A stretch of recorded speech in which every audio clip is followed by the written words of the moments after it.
Alright, so check this out. I think update Reddit on YouTube saved my butt today. So, I work for a joinery company and was delivering a load to a construction site about an hour away from work, and whenever I'm out and about, I usually like to play Reddit compilation videos through my headphones.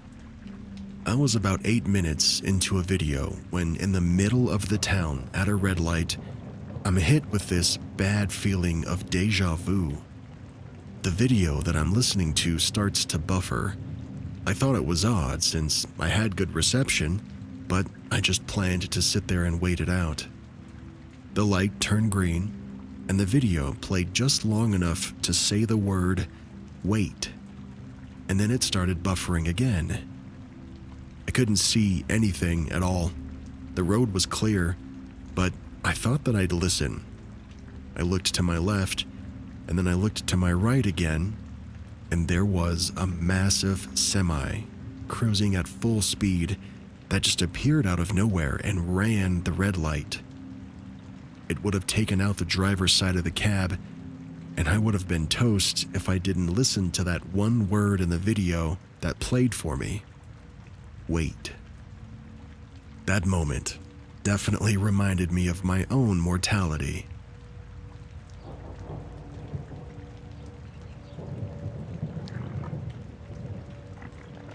Today, my dead friend left something for me. I'm a bit shocked. I had a very good friend who crafted small jewelry, and I have a few pieces from her. I got a pair of earrings more than 8 years ago and lost one of them after wearing them just a couple of times. I always told her she had to craft a replacement, but unfortunately, she got very sick and died of cancer pretty quickly. She never had the chance to craft anything else. I kept the single earring in a little box with some other small, random memories and trinkets. I'm now moving to my own place, and I'm checking the memories in this little box, and both earrings are there, and I can't explain when, or how, or why. There's several comments underneath this story that say, "Whatever happened, this is beautiful. I'm sorry about your friend, but I'm very happy for you that she, somehow, managed to touch your heart again." Another one says, "What a sweet story, letting you know that she's still hanging around." OP responds with, "I want to believe she just wants me to know that she finally crafted a replacement for me."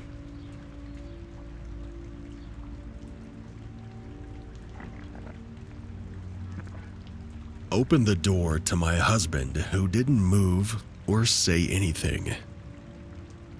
This happened this past weekend. I was in the kitchen with my kids, and my husband was outside working on his truck. I heard a knock on the garage door that led into the house, and I looked over and I saw that the door was locked. I naturally assumed it was my husband who was just trying to get back in. I opened the door for him, and he's standing there, smiling, and holding some tools in his hand. And this is where it gets weird. I expected him to walk in or say something, but he just stood there. I was in the middle of doing something, so I impatiently said, "Are you coming in?" He didn't answer, and a few seconds had passed, so I shut the door and walked away because I thought he was just trying to joke with me. After about a minute later, he opens up the door and walks in, so I said to him, "What the heck was that? Why did you just stand there and not say anything or try to come in before?" He claims he never knocked. He says he never stood at the door with any tools in his hands. I told him to stop kidding around and that he was scaring me, but he swears he never knocked, and he says he never stood there smiling in the door like that. I was getting upset, and I told him that if he was messing with me, it wasn't funny, but again, he swears he never knocked or came to the door. He thinks I hallucinated that, but I'm not so sure. Nothing like that has ever happened before. Could it be some sort of, I don't know, time glitch? Or a dream? Even though I was in the middle of the day and I was up, walking around? Could he have somehow blanked out and then walked over and knocked, but didn't remember? I'm not sure how to explain it, but it is certainly very eerie.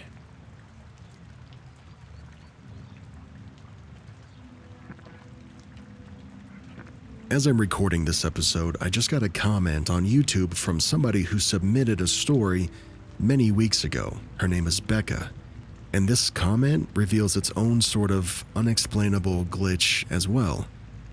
It says, "Weird. I put this video on to listen to while I did some housework and worked on some crochet, and then about an hour ago I laid down to snooze for a bit. Well, I very suddenly and almost violently jerked awake exactly an hour after laying down, and I woke up to the sound of that transition sound that you put between each story. And the very next story that I was shaken awake for was my own submitted glitch story about the Game Boy Advance getting lost on one bus and then reappearing on a different bus 2 years later. It's as if the glitch itself was like, hey, wake up. You don't want to miss this next story. And it shook me awake. Sorry to do that to you, Becca, but I just had to make sure that you got to hear your story.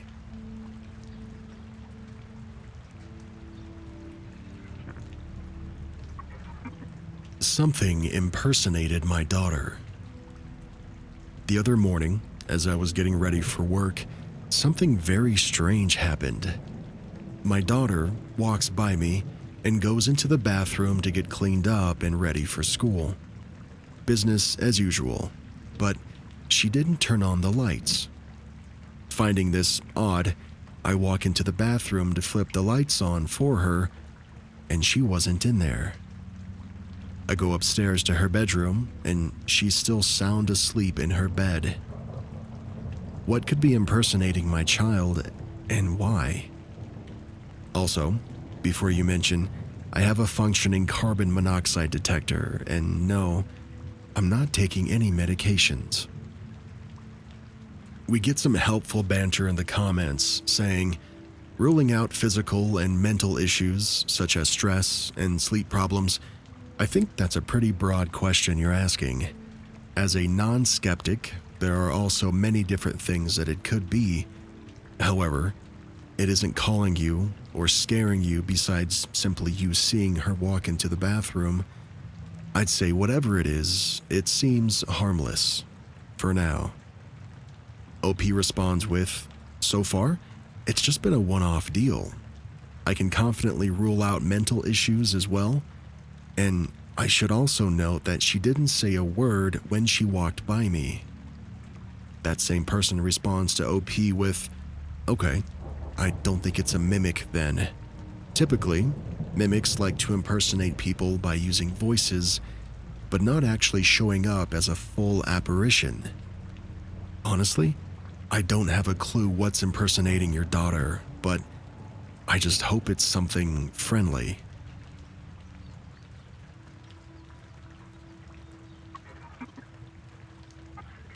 I got a call from the, quote, police at 2 a.m. as I was checking out their website, and I'm still confused.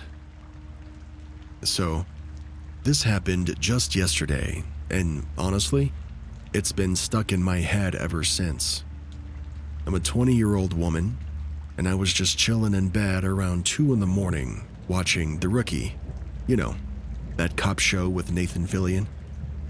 It was a typical late-night binge, nothing out of the ordinary. At some point, I got a bit curious about what it takes to become a cop in Ontario. Totally random. So I grabbed my phone and I started browsing a few official career pages for the Toronto Police Service and OPP. Nothing deep, just scrolling, reading. I didn't fill anything out. Then, At exactly 2:35 a.m., my phone rings.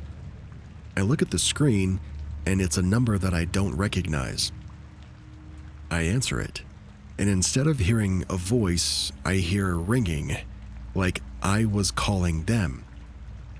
A couple of seconds go by, and then a man answers saying, "Toronto Police Department, did you just call us?" I was instantly thrown off. I said, No, I didn't." And without missing a beat, he replies, "Okay, bye." And then he hangs up. I stared at my phone for a second, thinking, what just happened? I looked up the number that called me, and it was legitimate. It was the actual number for the 33 Division of the Toronto Police.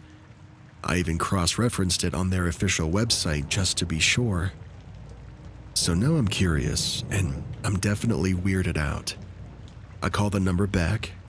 This time, it sounds like what you'd expect from a real police station. I can hear background noise, other phones ringing, I can hear people talking. Someone answers the phone, and I ask if someone had just called me. They take a second to check, and they say, "Nope, nobody here placed a call to your number." And that's when it got creepy.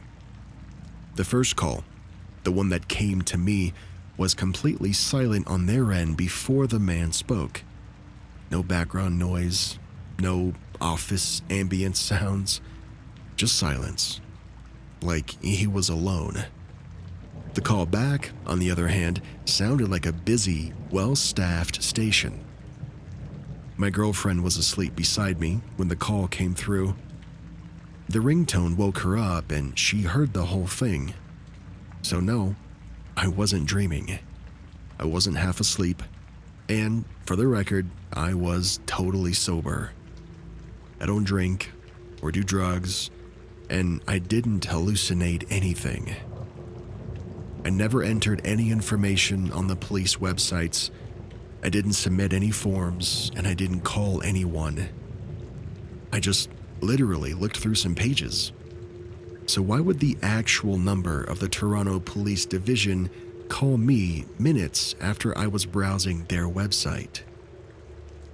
I shared this on another subreddit, and a few people told me that I must have been high or hallucinating, but that's not the case. I was wide awake, clear-headed. Maybe it was a glitch. Maybe something triggered a weird callback loop. Maybe there's a more rational explanation. I don't know. But something about it felt off. Like I had been seen when I didn't expect to be. If anyone has ever experienced something similar, or has any idea what could have caused this, I'd love to hear your thoughts.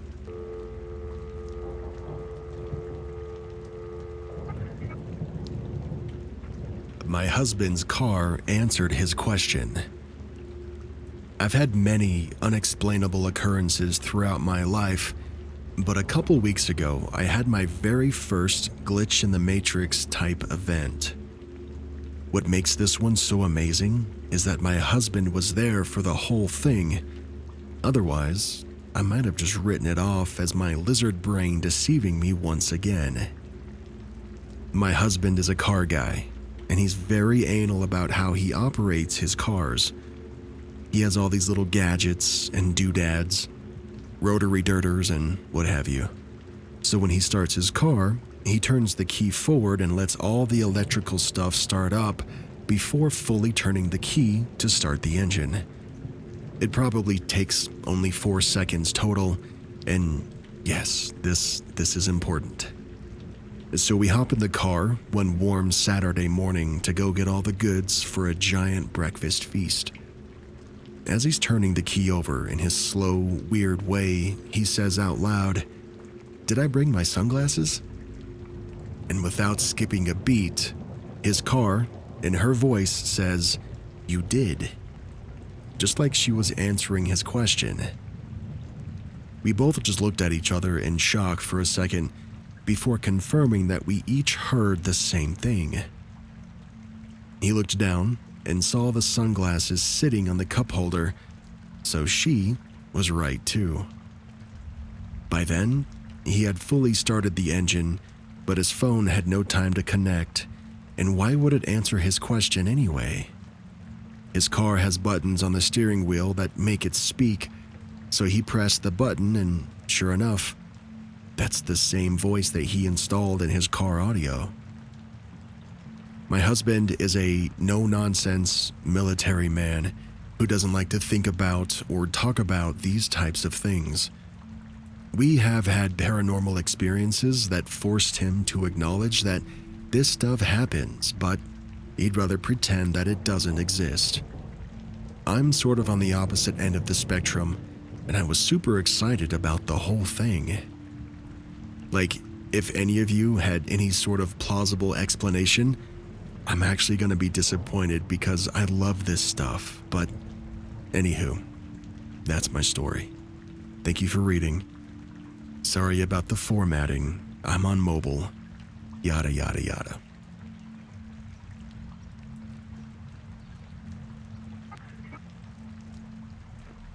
Dinner turned time warp. 4 hours vanished while roasting cabbage. Okay, I need to share something bizarre that happened just last night. My partner and our 10-year-old daughter and I decided to make our go-to weeknight dinner: roasted cabbage wedges, potatoes, and smoked sausage. You know the drill. Chop, season, toss it in the oven. Total hands-off time, right? Usually it's 45 minutes max. We've done this dozens of times. We started at 6 p.m. sharp. I preheated the oven to 450, chopped the veggies, talked some smack. Everyone at their station was doing their thing. Everything felt normal. We even set a timer. But when the timer went off, the potatoes were done, and we left the cabbage in for another 10 minutes. Here's where we get uncanny. We sat down at the counter to check our phones while we waited, and we just collectively froze. At 10:03 p.m., all of our devices, our phones, the clock on the oven, the microwave agreed. It was 10:03. 4 hours had passed. And no, we didn't lose track of time. We didn't all take a nap or binge a show or even leave the table. We were right there, chatting, stirring the sausage, turning the cabbage. It felt like 45 minutes tops. And our daughter kept asking, "Why is it dark outside?" We didn't think much of it until we saw the clock. Oh, and the kicker? The oven was working fine. Everything was cooked to perfection, defying physics, defying logic, defying every roasted veggie law known to man. Nothing was burnt. Has anyone else experienced this? Was it a glitch or a time slip? You tell me.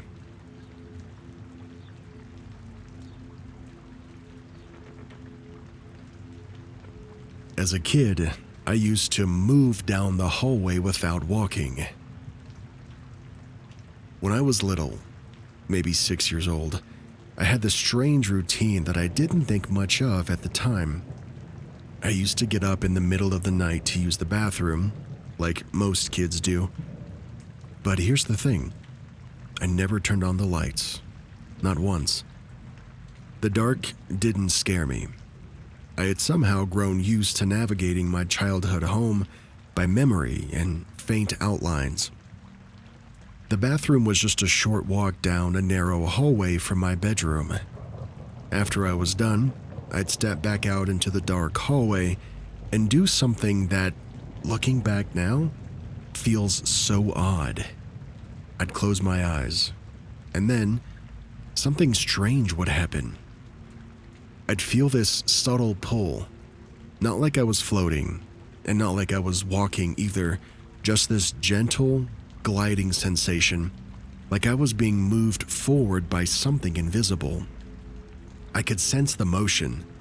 I knew that I was gliding down the hallway, but I wasn't taking a single step. I never tripped. I never bumped into anything. Then, when I opened my eyes again, I'd be at the end of the hallway, right where my bedroom door was.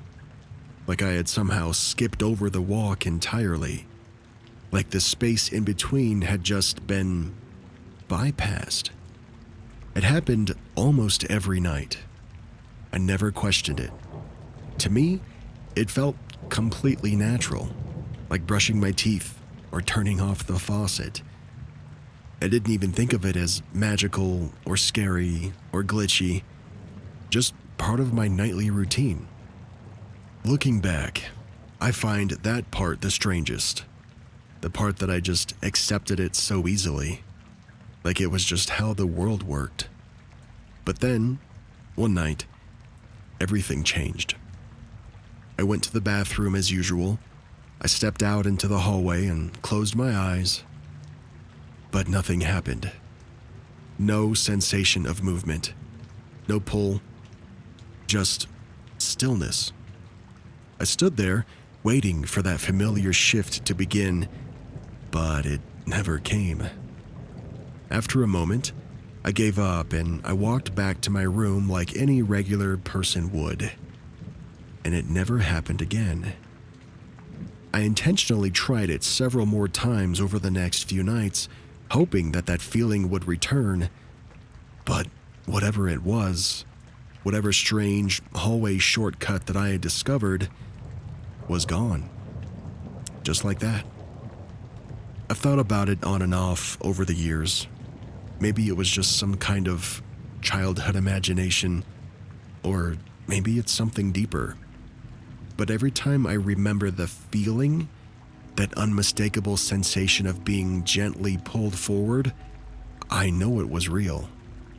So now, I ask, has anyone else experienced something like this as a kid? Or was it just me slipping through something that I wasn't supposed to?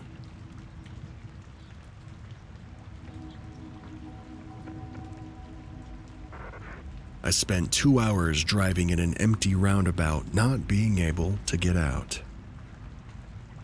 This happened in Bucharest in the mid-2000s, and it's my go-to weird glitch in the Matrix story that I cannot explain. It's 11 p.m. on a Friday. I'm driving home, and I get a call from my best friend. It's someone else on the line telling me that my friend is extremely drunk, acting like an idiot in a bar, and if it's possible to come get him, as people are calling the cops and he doesn't want to leave. I go to the old town center. I see my buddy with 3 of his university buddies outside the bar, and they're completely wasted. There's a police car parked in front of me, but it's traffic police, so the cops are just watching me collect these messes and struggle in getting them into my car. One of them throws up on the sidewalk, and I'm stressed because earlier that day I had already gotten a ticket. I made some small mistake in the Victoria roundabout during rush hour. I'm being specific here because this place will come up soon. Anyway, the cop decided to make an example out of me and really scare me a bit. So, fast forward to now again. I managed to get them in the car, and the moment I start the car, the cops block me and they check me for alcohol. They make me blow in the little testing thing. They check my papers and stuff, and one of the cops is really trying to give me a ticket for literally anything. He's now saying I'm not supposed to be on this specific road or something like that. He just wants to burn me. But the other cop comes and tells him to let me go because I'd already gotten a traffic ticket that day, and apparently they couldn't give me 2 tickets for minor traffic violations within the same 24 hours, which, honestly, is a rule that I've never heard of before or since then. That was mildly weird, but that's not the glitch. Anyway, I drive them to the opposite part of town where they lived in the student complex. No more incidents, and it's now 12:15 a.m., and I'm driving home solo. I get to the Piazza Victoriae, which is the absolute central point of the city. It's a huge square/roundabout, and it's this giant 6-lane boulevard, and each boulevard takes you to a different neighborhood, and each boulevard is very unique looking, and it's very well marked. So, it's almost impossible for someone who lives in this city to take the wrong exit in this roundabout. It's also 12:30 a.m. by now, and it's completely empty, so there's no traffic or anything that could distract me and make me take the wrong exit. I enter the roundabout, and I see my exit, and I take it like I've previously done hundreds of times before. I get on the boulevard, but I immediately realize that this is not my boulevard. It's a completely different one that takes me in a very wrong direction.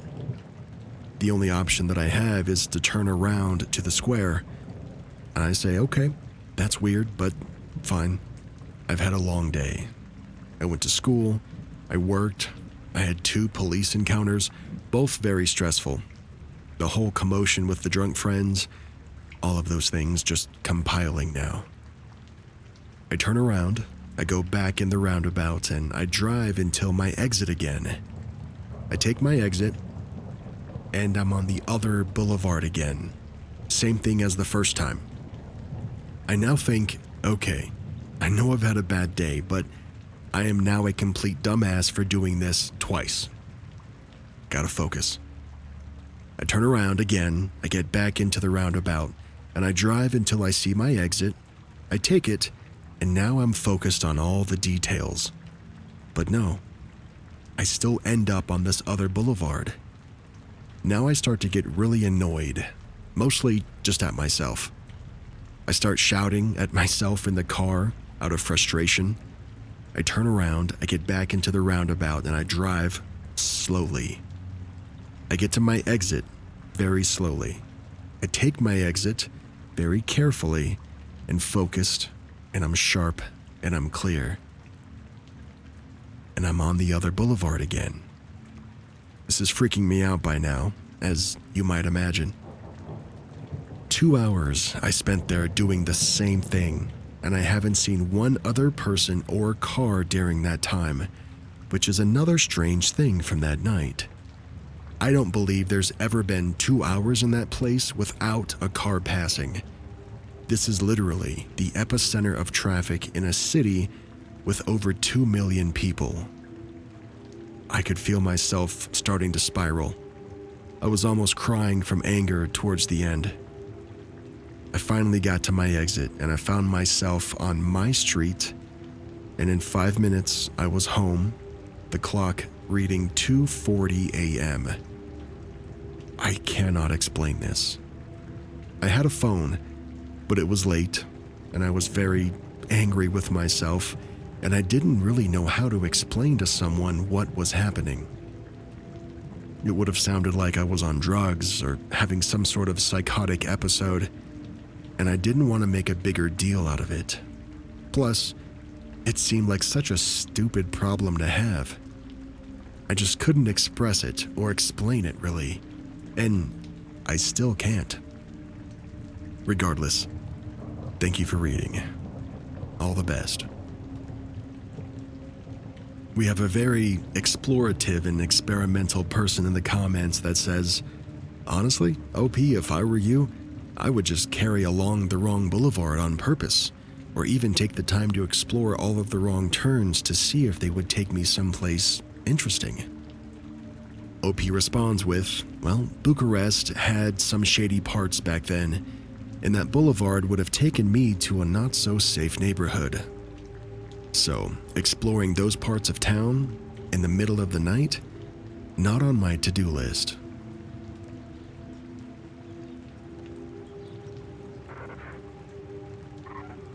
Have you ever watched yourself run errands? Because I think I just did. Today started off completely normal. I went to pick up my daughter from school, like I do every other weekday, and then planned to bring her to her father's house. On the way there, I remembered I needed to stop at the bank afterward to to withdraw some rent money. I made a mental note: drop her off, go to the bank. While driving, my daughter asked if we could grab a coffee first. Nothing fancy, just a little treat for her on the way. We swung by our usual spot. We chatted a bit in the car, and then I dropped her off. In the small chaos of errands and conversation, the bank completely slipped my mind. And that's not uncommon for me. I juggle a lot as a single mom. I headed home instead. Within 5 minutes of walking through the front door, it hit me. Oh crap, the bank. Rent was due, and I didn't want to cut it close. I grabbed my keys, my purse, and I headed back out the door, feeling mildly annoyed at myself for forgetting something so important. When I walked into the bank and stepped up to the teller's window with my withdrawal slip, I noticed she looked confused, like genuinely puzzled. Kind of like when you bump into someone who swears they know you, but they can't figure out from where. She took my slip and my ID, then suddenly her eyes widened. Her expression shifted into something between surprise and suspicion. She glanced from my face to the ID and back again. I thought maybe she thought that the ID didn't look like me. Maybe the lighting was weird, or I looked tired or something. Then she said, "I'm sorry, but weren't you just here for this transaction?" I laughed and said, "No, I certainly wasn't. I just got here." I smiled, thinking that maybe she was mixing me up with somebody else. But as she processed the withdrawal, she kept glancing at me like she didn't believe me. Her body language was cautious, almost like she thought I was trying to prank her. The kind of look that people get in those viral twin prank videos. Except I don't have a twin. Never have. What makes this even weirder is that if I hadn't forgotten about the bank earlier and gone at the time that I originally had planned to, I might have been there when she said that I was. So who or what was there before me? And the strangeness didn't stop there. Later on that evening, while working at my bartending job, a woman sitting at the bar struck up a casual conversation. She asked if I live in the city, and I said yes. Then she told me, "I swear I saw you earlier today, gardening. I always see you in your garden." Only I don't garden. And I don't even live in that woman's neighborhood. I've never seen her before in my life either. That's two separate people in one day, in completely different contexts, that were convinced that they had seen me when I absolutely was not there. I keep wondering, should I go back to the bank and maybe ask to see the security footage? Would they even show me? Or would they just think I'm some sort of crazy person? The thing that gets me is, if I hadn't forgotten my original errand, everything would have lined up perfectly. But I did forget. I somehow changed the timeline, and now I'm not sure that I'm the only version of me who's out here running my errands.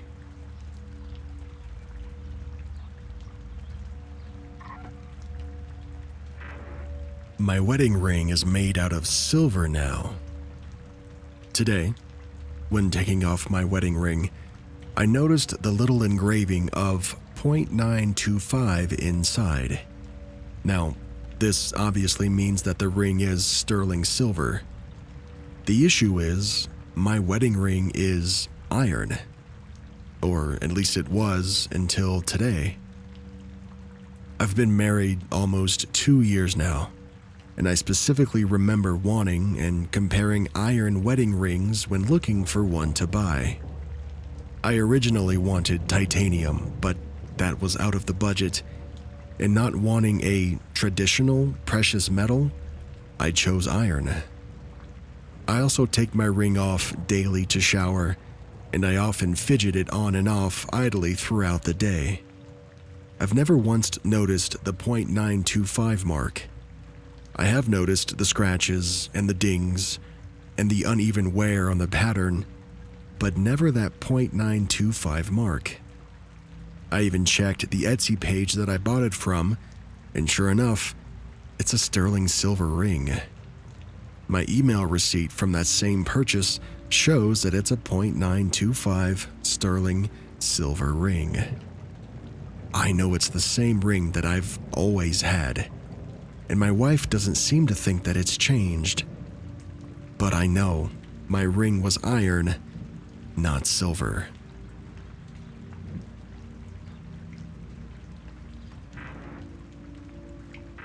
Sometimes fate lets you escape. Sometimes it lets you live to tell the story.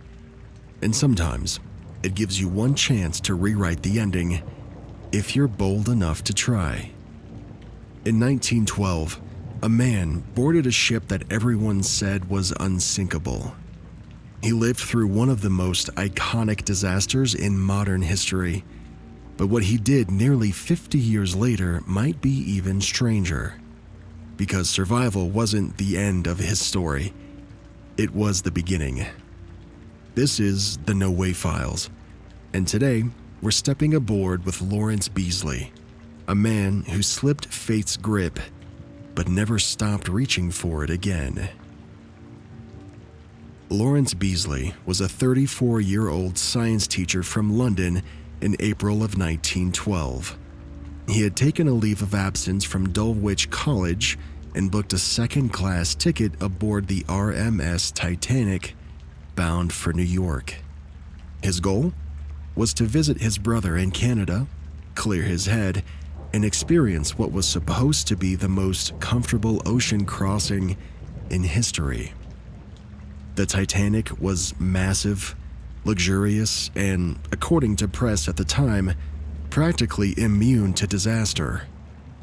Beasley brought a calm, logical mind with him. He spent much of the voyage reading, observing, and writing. In fact, on the day of the disaster, he had just finished a book about the laws of physics and the fragility of systems. The irony wasn't lost on him later. On the night of April 14th, 1912, just before midnight, the Titanic struck an iceberg in the North Atlantic. Beasley was awake, and he felt the vibration, but at first, no one panicked. He left his cabin, quietly walked through the corridors, and took note of the odd silence. Passengers were unsure that anything serious had actually occurred. It wasn't until the lifeboats were being prepared that he understood. The Titanic was going down. Beasley made his way to the boat deck. According to his own account, he wasn't ordered into a lifeboat, but when one was being lowered with extra space and no women or children nearby, a crewman motioned him in. He stepped aboard lifeboat number 13, a fortunate choice, as it was nearly crushed by another lifeboat during lowering. Quick-thinking crewmen cut the ropes just in time to let the boat drop into the ocean. Beasley survived the night in freezing waters. He was later rescued by the RMS Carpathia along with about 700 others. Over 1,500 people died. Unlike many survivors, Beasley didn't disappear from public life after the disaster. He returned to England and, within weeks, wrote a memoir. The Loss of the SS Titanic, its story and its lessons, was published in June of 1912. The book was part scientific account and part moral critique. He described the layout of the ship, the physics of its sinking, and, most notably, the avoidable failures that led to so many preventable deaths. Beasley was rational. He was compassionate, but he was also critical. He believed the tragedy had exposed a culture of hubris, one that treated lifeboats as an afterthought and working-class passengers as expendable. His book became one of the earliest and most credible first-hand accounts of the Titanic disaster. It was used in investigations in both Britain and the US. But Beasley wasn't done with the Titanic. Not emotionally and not creatively. Fast forward to the late 1950s. A major film was being produced in the UK. It was called A Night to Remember, and it came out in 1958. And it's widely regarded as one of the most accurate Titanic films ever made. It was based on Walter Lord's book of the same name and used detailed survivor accounts, including Beasley's own writing, as source material. Now, in his 80s, Beasley visited the set, and what he did next became the stuff of quiet legend. As cameras rolled on the dramatic final scenes, water pouring down staircases, chaos breaking loose, Beasley attempted to walk onto the set and board the replica of Titanic's deck. He wanted to be part of the sinking, not to interrupt the film, but to symbolically, quote, go down with the ship properly. He had survived it once. He had watched it haunt popular memory for decades, and now he wanted to be there when it happened again, even if it was just pretend. According to multiple accounts from the film's production, Beasley was stopped. Union rules barred non-actors from appearing in scenes, and he was escorted off the set. But the message was clear. He'd been pulled out of the water once, and he was ready to step back in. Beasley's story stands out to me because of how he lived after the initial disaster. He didn't just walk away. He told the story, pretty much immediately. His book came out shortly 9 months after the disaster. He taught the science, and when given the chance, he almost stepped back into the moment that defined his life. That quiet moment on the film set may have seemed odd to others, but I think for Beasley, it might have been some sort of final gesture, a loop closing, if you will. He had outlived the ship, outlived its builders, its captain, its passengers, and I think that maybe he just wanted to finally let go, not in tragedy, but in tribute. Lawrence Beasley died in 1967 at the age of 89. He was buried in Lincolnshire, England.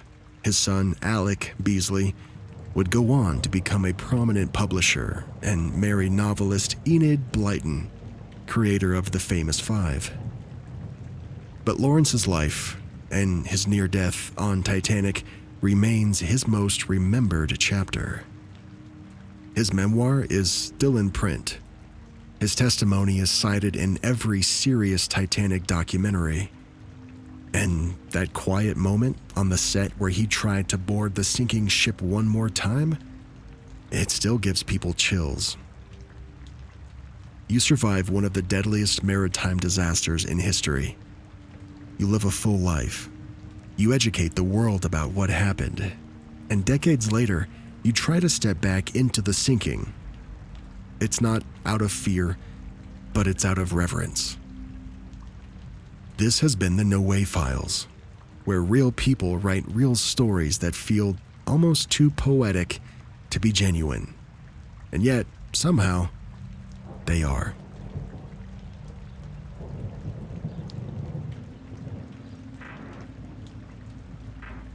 My whole life is different, and no one believes me. I'm sorry if this is the wrong place to post this. The Mandela effect doesn't allow for personal stories, and this might be a bit of a longer one. This Wednesday, February 5th, on the way to work, I went to my usual gas station. I go there every day, 5 days a week. I go in, and everything is different. They have all new drink stations that have been installed, and the food area is completely redone. None of this was different on Tuesday morning and I couldn't believe that they'd redone an entire gas station in one night. I then go outside and I see that 2 gas pumps are completely gone, and there are mulch bags stacked, taking up all the space. None of this was there the day before. I then leave and I head to work, and I somehow turn on the wrong street and I end up being lost. I've been driving these neighborhoods for months, and suddenly I'm lost, trying to find my job. I get to work a few minutes later and I'm panicking. I know, it's silly, but I've always feared changing timelines. My fiancé and I have a timeline safe word, so we know that we're together. I call and I ask him for it, but he has no idea what I'm talking about.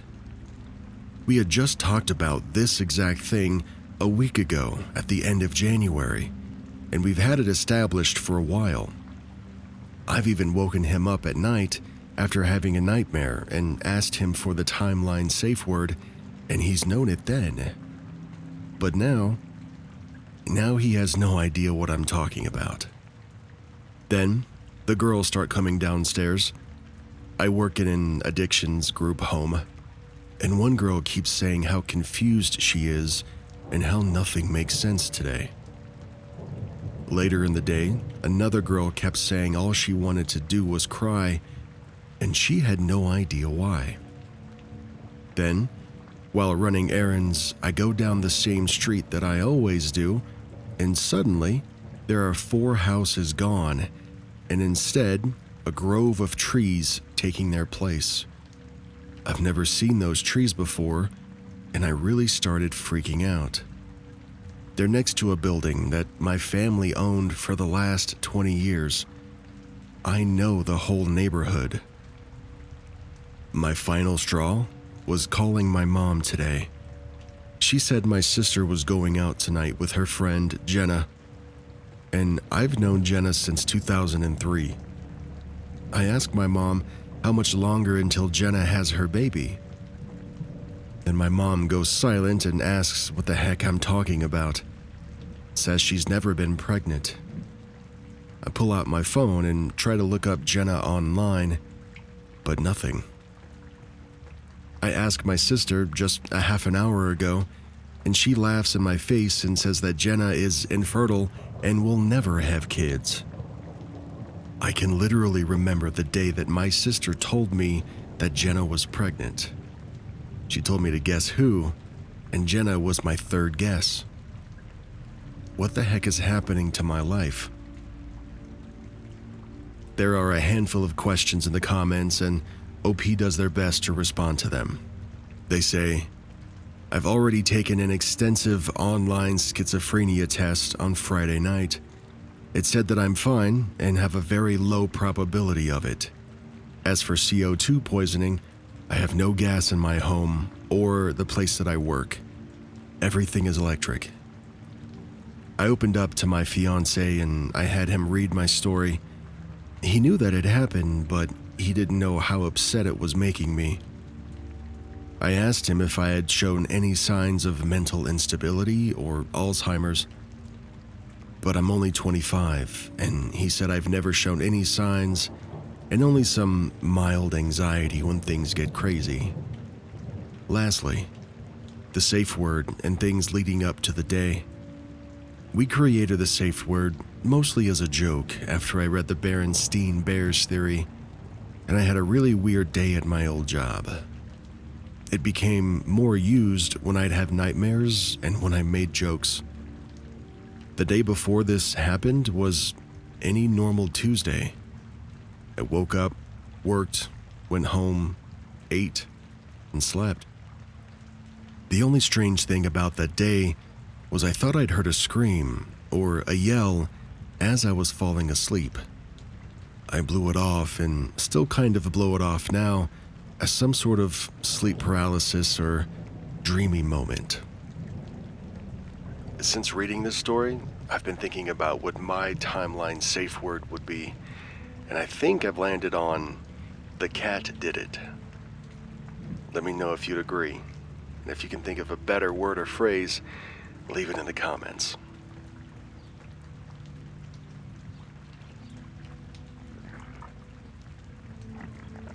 My son reacted to a thought that I had while he was sleeping.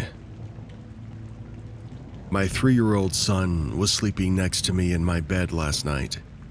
And let me ask you something. Does anyone else ever experience this? Like when you're really tired and just starting to fall asleep, do you ever get a random word or phrase thrown into your head, like it was dropped there by someone else? It's not like my inner normal voice. It's louder and sharper. It's like it comes from outside of me, but it's inside my head. It's not scary, but it just feels weird, almost like a mental glitch. It always happens to me as I'm drifting off.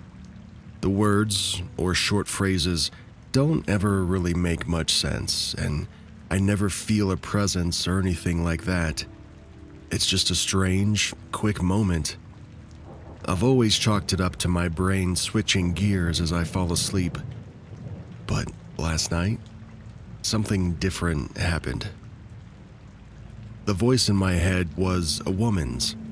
Clear as day, she said, "Enjoy happiness." A calm but distinct tone, like a gentle command or suggestion. And then, not even 2 seconds later, my son, who's completely asleep, mumbled, "I enjoy." Like he was agreeing with her, with the voice in my head. He was zonked out. There were no lights, no sounds in the room, just that phrase from the voice in my own head, and then his immediate, perfectly appropriate response. I laid there, frozen, staring at the ceiling, my heart pounding. Not from fear, as some of you might think, but from just the pure disbelief. It was just too synchronized to be coincidence. It was like we had the same thought at the same time. But how? I've never thought of these sleep phrases as anything more than just mental noise before. But now I wonder, what if there's more to these moments than we might realize? What if thoughts aren't always entirely our own?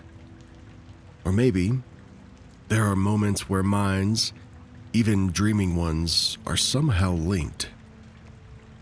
I swear, there's so much more to this life than we know.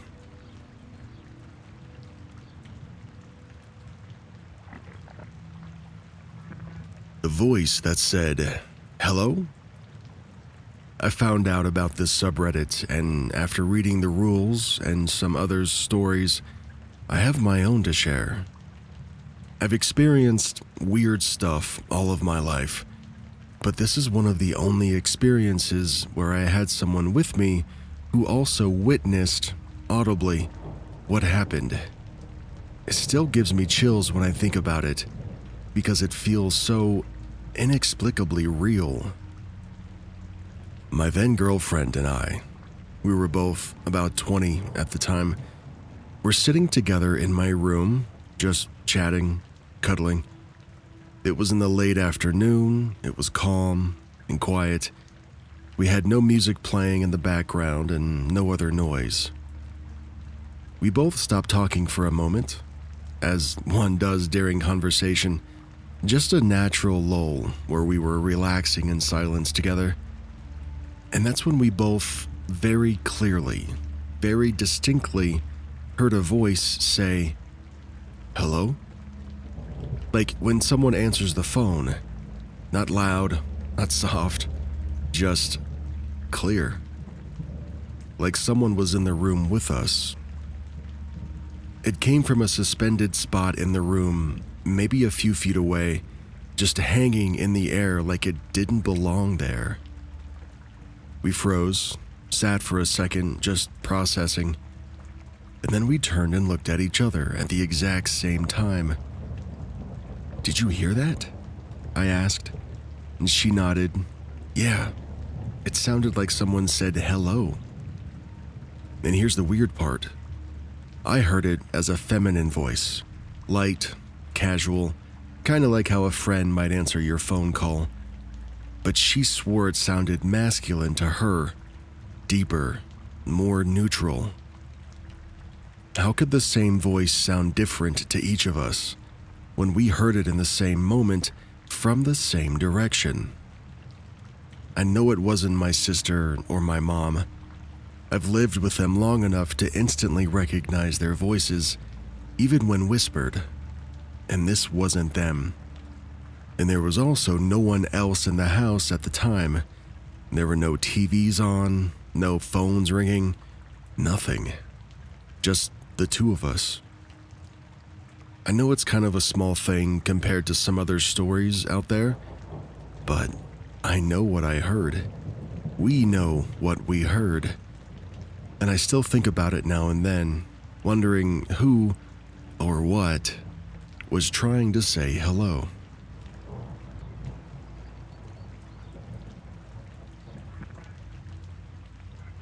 I met a little boy today who I think remembers his past life. He had to be about 5 years old. A sweet, shy little guy with tousled hair and wide, curious eyes. He was playing soccer with me and my husband while his dad played with his adult league team on the field next to ours.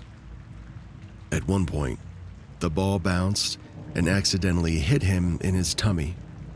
He started crying, not wailing or anything, just that sincere, silent cry where it's scarier than it is painful. So I rushed him over to the side of the field to grab some water and a snack. His dad had set up a small area with a chair, a cooler, and a few of the boys' toys. I noticed right away that he had brought a carefully arranged collection of toy trains, a couple of books about locomotives, and some hand-drawn pictures of trains that he had clearly been working on earlier. This little boy loved trains. We briefly chatted about his favorite ones, steam engines, especially, and he seemed to perk up. That's when he paused, mid-chew on a potato chip, and said something that really made my skin crawl. I'm paraphrasing because he was still learning how to form complex thoughts into sentences, but the gist is, when I was my daddy's age, I was driving, and when I came to the train tracks, the train hit me in the car, and I died. And now I'm small, and I can't drive anymore. I was stunned to hear that. I crouched down next to him, blinked for a little bit, and I asked carefully, "What do you mean, your daddy's age?" And he replied, very matter-of-factly, "I don't know. I was bigger, though." He was eating slowly, speaking between bites, and there wasn't a trace of humor or exaggeration in his tone. There was no storytelling flair. It was just plain honesty. Like this was a fact that he needed someone to understand. It didn't seem like he was being dramatic or seeking attention. He was just trying to explain something as best as he could, something that he still clearly remembered. Something that didn't quite fit in his tiny body anymore. What struck me even more was the timing. For the past week, I had been completely engrossed in listening to near-death experiences and reading about reincarnation. I've always believed that young children are still close to the veil, that they remember things that adults have long forgotten. But to hear something like this firsthand from a child that I just met, it was surreal. It felt like a moment of clarity, or a message, even. Has anyone else had a conversation like this with a kid? Did they say something eerie? Something oddly specific that didn't match their life experience? And if so, did you believe them? because I think I believe him.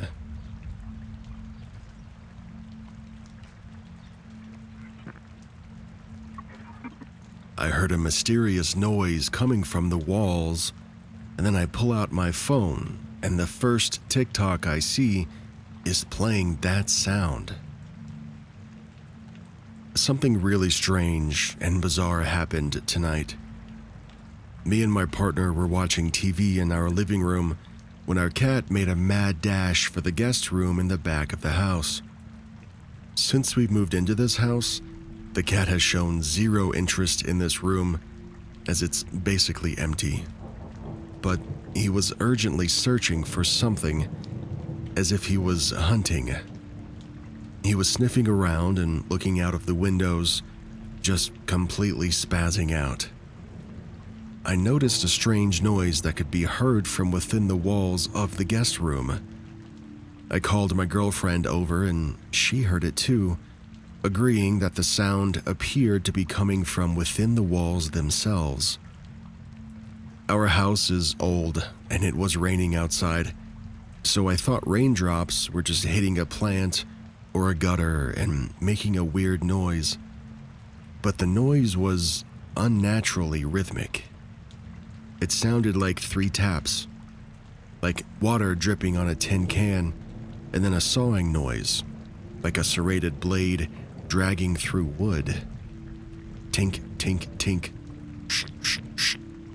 Pause for 2 seconds, and then repeat, over and over again.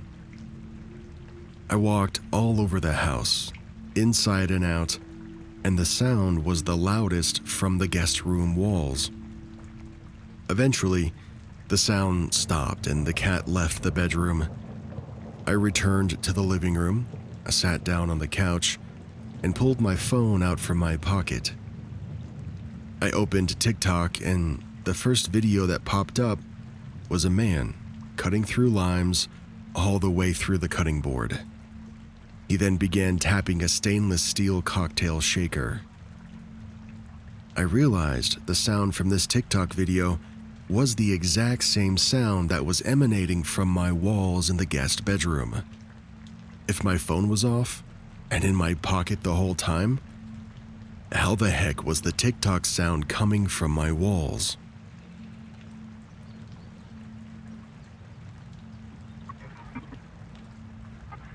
My youngest son brought up a past life memory.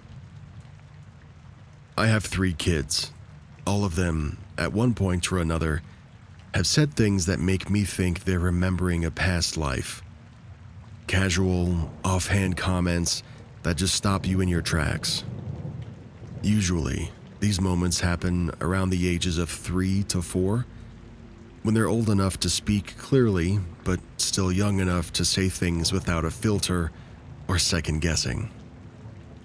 Whether it's talking about siblings they don't have, or describing experiences that they had before when they were grown-ups, I always make it a point to listen carefully.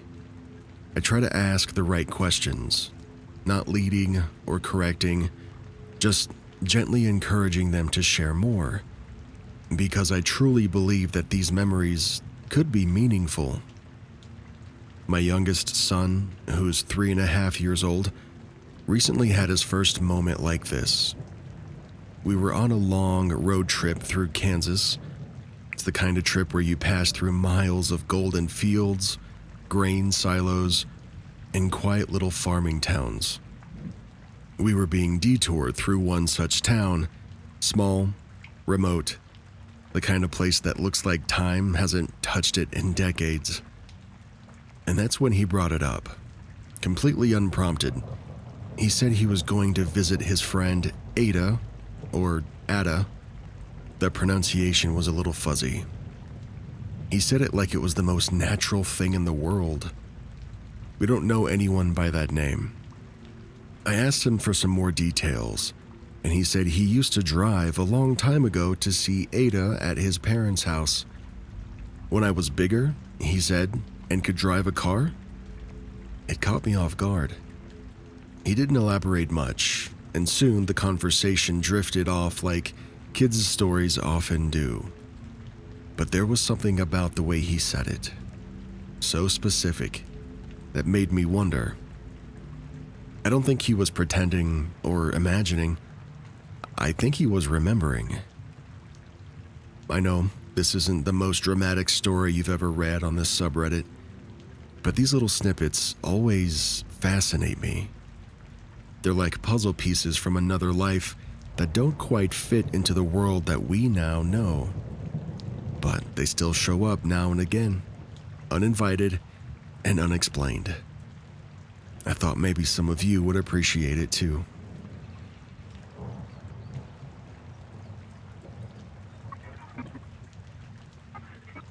We've got an update on the very first story that I read in this episode that was titled "My Whole Life is Different and No One Believes Me." Here's the latest. One part of my story was about her friend Jenna. In my timeline, Jenna was absolutely pregnant. Now she isn't, and everyone's confused about why I'm freaked out by it.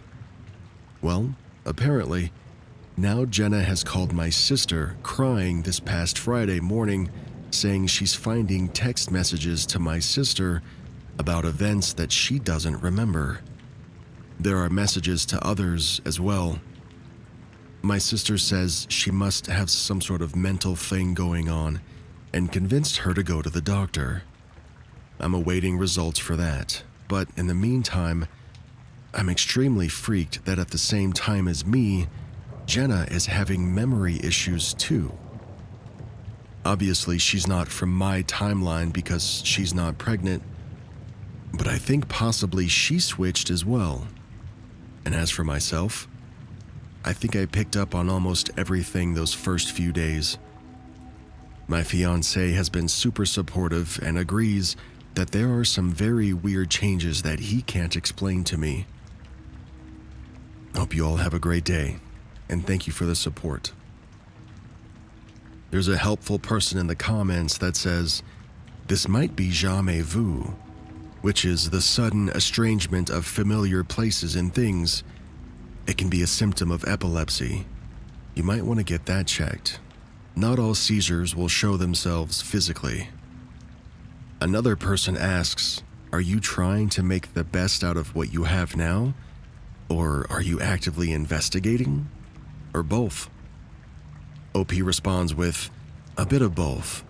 It's not like I can change anything, so I'm simply doing my best, but also researching when I can."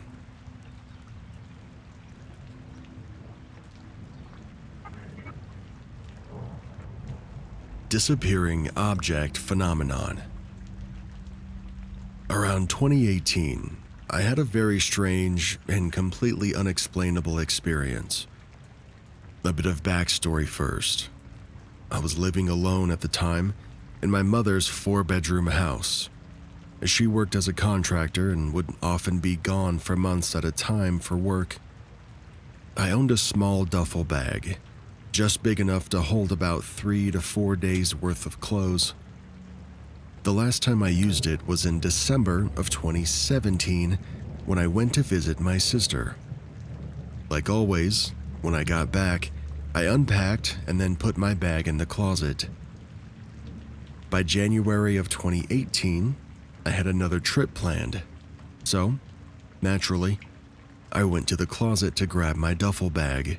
But this time, it wasn't there. Now, my closet isn't very big, and I kept everything in a very specific place. On the right side were my starched jeans. I have about 10 pairs of them, hanging neatly. My large suitcase stood upright against the wall, supported by those jeans. In my duffel bag, it always sat right on top of that suitcase. But now it was gone. I tore the closet apart. I checked every corner. It made no sense. For days after my trip, I searched the entire house. At the time, I couldn't even imagine where it could have gone. I hadn't taken it anywhere else. It was literally nowhere. I even started telling people about it. I was so confused, I ended up accusing my sister of taking it. though I knew I brought it home after that trip. I was just trying to come up with any rational explanation. For months, I kept bringing it up to my family, my coworkers, even my clients. It really freaked me out. Eventually, my mom came back from work and we wanted to redo the flooring and repaint the walls. I figured, perfect. I'd be clearing out every room in the house. If my bag was anywhere, I'd find it now. I was in charge of removing everything from the bedrooms and putting them into the living room, and then putting it all back together when the renovation was done. I pulled every room apart, every drawer, every closet. Still, no duffel. I finally gave up, stopped searching, but the whole thing still stayed with me. Then, around August of 2018, about 8 months later, I was asleep one night, home alone like usual, and it was maybe close to 2 in the morning when I heard a loud crash in my closet, like something had fallen. I turned over and looked. I don't have a closet door, so I could see that my suitcase had fallen over. Now, at the time, I didn't think too hard about how strange that was. The suitcase is soft, weighs maybe 7 pounds, and was wedged upright, pressed between the wall and my jeans. It shouldn't have tipped over, but I know things happen. Still, I rolled back over and I told myself that I'd deal with it in the morning. Well, morning came. I felt refreshed and decided to hit the gym before doing anything else. I didn't even glance at the closet. I just went about my routine. Later that day, I told myself that I'd finally straighten up my room, starting with the closet, since the suitcase had fallen over. And that's when it happened. I walked into the room, went to pick up the suitcase, and sitting on top of it was my missing duffel bag. I froze. I couldn't understand what I was seeing, honestly. I called everyone that I'd talked to about the missing bag. Everyone thought that I was joking or just being dramatic. But how could that bag have ended up exactly where I always kept it after I dismantled the entire house looking for it? It made no sense. I still don't know what happened. I've never been able to explain it, and honestly, I've always felt uneasy telling this story. Kind of like I stumbled into something that I wasn't supposed to notice. Something like a glitch.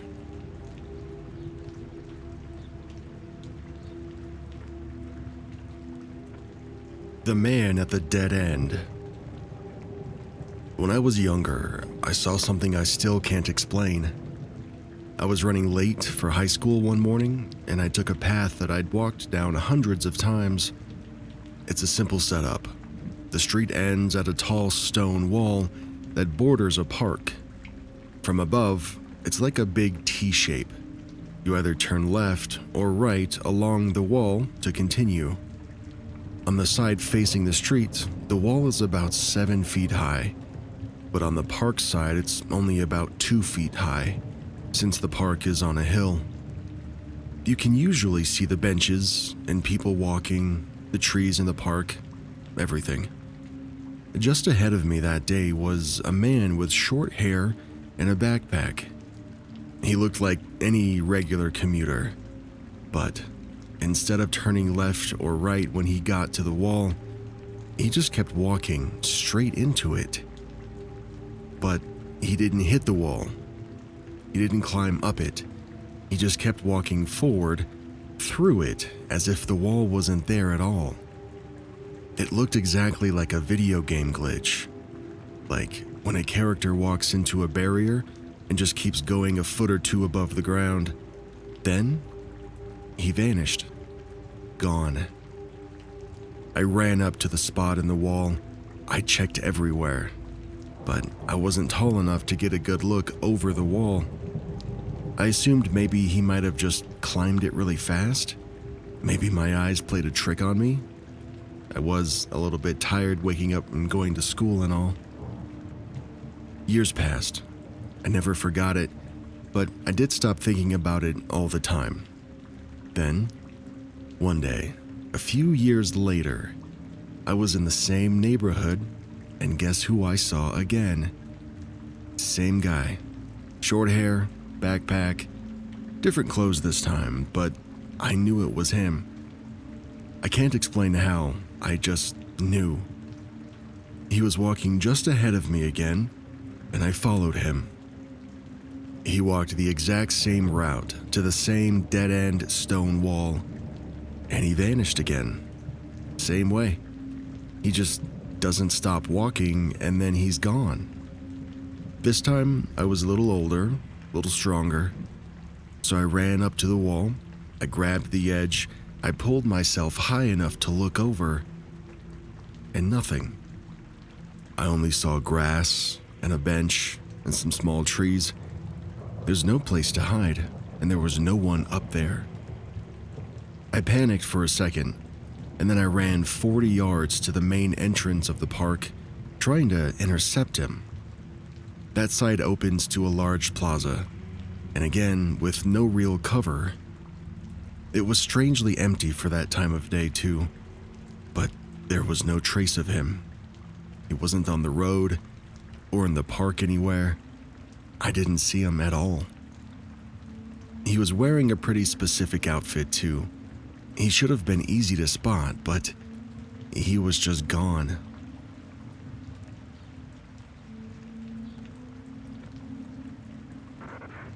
This next story was sent to me at DarekWeberSubmissions@gmail.com, and I don't see in the email if they want me to credit them, so we're gonna go with anonymous on this one just to be safe. This is my disappearing object phenomena experience, or better known as the Doppler effect. It happened to me in 2019. I had one of those cell phones with a built-in stylus pen.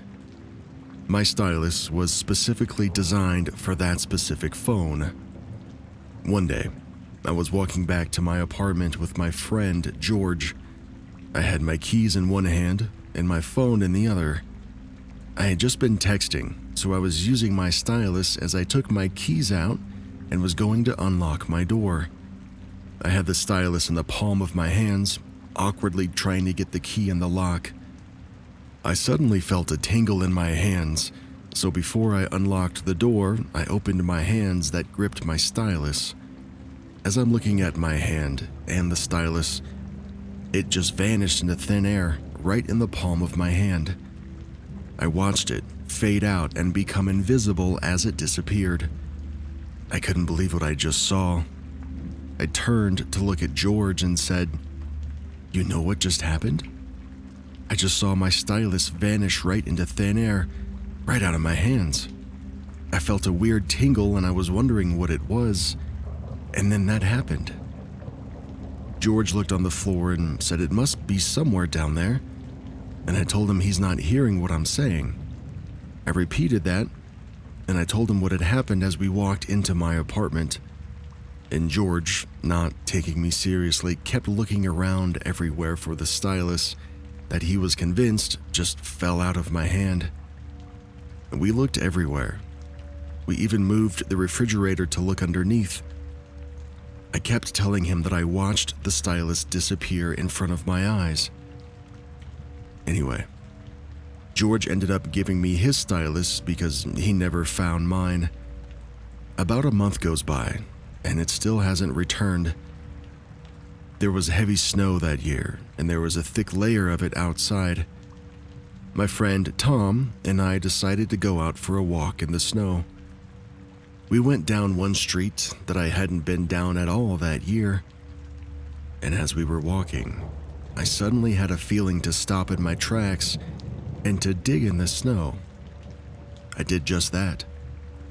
I had no idea what to expect, but I just started digging into the snow mound next to us, and I felt something.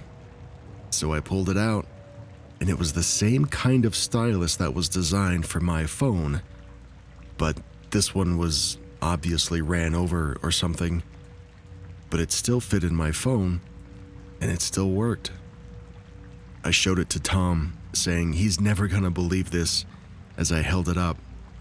I said, "Do you remember how my stylus vanished into thin air a while ago? And I was telling you and George and everybody else all about it?"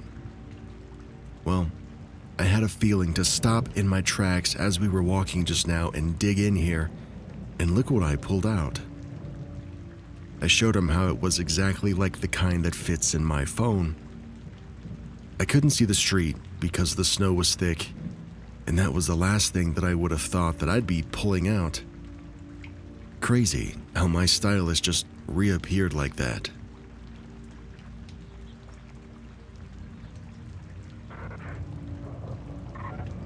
The time I lost my dog. This was a few years ago, and for some context, I've gone hiking with my dog a lot, off-leash, out in the boonies. We have a really good system, and there have been moments where he dashes off for a little while, but then comes back a few minutes later. Every time that he's run away, I either see where he's taken off to, or I hear his collar, which seems to have 1,000 tags on it. I can always hear him traipsing through the brush, and like I said, he always comes back. Well, on this particular day, we were doing a hike in the Olympics in Washington. It was outside of cell range, and there weren't that many people on the trail or in the parking lot. Doggo and I start the hike, and I swear we're only 10 minutes into the hike when I just stop hearing him. He was right beside me, slightly behind me, color tags jingling, when I just stopped hearing the jingle jangle altogether. We're surrounded by dense forest, and there's no sound of brush being crashed through. He's nowhere. My dog is gone. I'm not panicked, although I am weirded out that I can't tell where he is. I call out his name and just pause on the trail, and I wait. Time starts to pass, and he's not showing up. I can't sense a thing. 10 minutes go by, then 20, then 30. An hour passes, and now I have a knot in my stomach. What do I do? I've been calling for him. I go up the trail a little bit, and I call some more. Eventually, I decide that maybe he went down to the car, so I begin my walk to the parking lot. My hopes are getting higher as I near the lot, but my heart drops when all I see is a mostly empty lot with my car and one other car in it, and no dog. I look under the two cars, and he's not there. There were no other places that an animal could hide in the lot. I decide to go to the message board / map area in a corner of the parking lot to leave a note and to continue looking for my dog. I turn to the board and I realize I need paper from my car. So I turn around to go back to my car, and bam, there he is, sitting right behind me all of a sudden. But my 60-something pound dog looks just as surprised as I do. I drop to my knees, crying, and he gives me a huge hug. I've never seen him look so relieved in his life before. His color tags now jangling away. His eyes were wide as heck, and I hope that if you read this, you understand the glitch here, because this has never happened before or since, despite chasing after animals or wandering off for a little while. And I'm telling you, that parking lot was empty. And yes, this dog is still with us today, and he's thriving. There's somebody in the comments that replies with something a little provocative. They say, "This is gonna sound completely insane, but I think that there is something, or maybe some people, who roam our national parks and skies with the power of complete invisibility, and they work with forest giants to catch Earth specimens. I believe that this is the cause for most missing 411 cases. In your case, it was probably rooted in a harmless curiosity, maybe a child's request. Since your doggo couldn't tell you where he went, it was probably a harmless meeting so that they could check him out. OP responds with, "Yeah, no, that does sound pretty insane. But also, that day, I just got this funny feeling that little forest spirits were messing with me." I actually didn't include this in the story, but I do remember begging for them to give my dog back.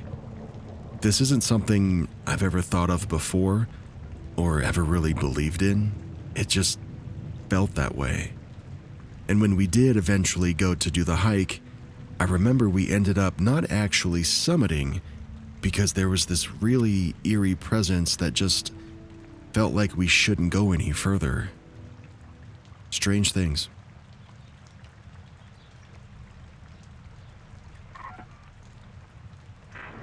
If you've listened all the way to the end of any of my regular uploads from the last couple of months, then you know what's next. It's the No Way files. It was just another December evening in a quiet Appalachian town. Rush hour traffic crawled across the Ohio River, headlights reflecting off steel and water. Then, in less than 20 seconds, the bridge was gone. There was no storm, no explosion, just a sound like a gunshot, and then silence. 46 lives vanished into the freezing river below the bridge, and in the moments leading up to the disaster, locals had been reporting something else. A winged figure with glowing red eyes, seen lurking near the bridge. Was this thing a warning? Was it a coincidence? Or was it something more? This is the story of the Silver Bridge collapse and the legend that refuses to die. The Silver Bridge was an engineering marvel of its time. Opened in 1928, it spanned 2,235 feet across the Ohio River, connecting Point Pleasant, West Virginia to Gallipolis, Ohio. Officially known as the Point Pleasant Bridge, it became popularly known as the Silver Bridge because of its aluminum paint. But beneath its gleaming exterior lay a fatal flaw. The bridge used this unique I-bar chain suspension design with only 2 I-bars per link. Unlike modern bridges that have multiple redundancies, the Silver Bridge had none. If one I-bar failed, the entire structure was at risk. And on December 15th, 1967, that's exactly what happened. It was 5 p.m., just days before Christmas. The bridge was packed with holiday shoppers and commuters, and without warning, a loud crack echoed through the air. Eyewitnesses described the bridge folding like a deck of cards and then plunging into the icy river below. 31 vehicles fell into the water. 46 people died, and 2 of those 46 were never found. The collapse took less than 20 seconds. Rescue efforts were hampered by the cold and the darkness, and the community was left in shock. The National Transportation Safety Board launched an extensive investigation. After months of analyzing the wreckage, they found the cause. A tiny crack, just 0.1 inches deep, in I-bar number 330 on the north side of the bridge. This microscopic flaw led to a catastrophic failure. The bridge's lack of redundancy meant that when one I-bar breaks, the entire thing comes down. The defect was impossible to detect with the inspection methods available at the time.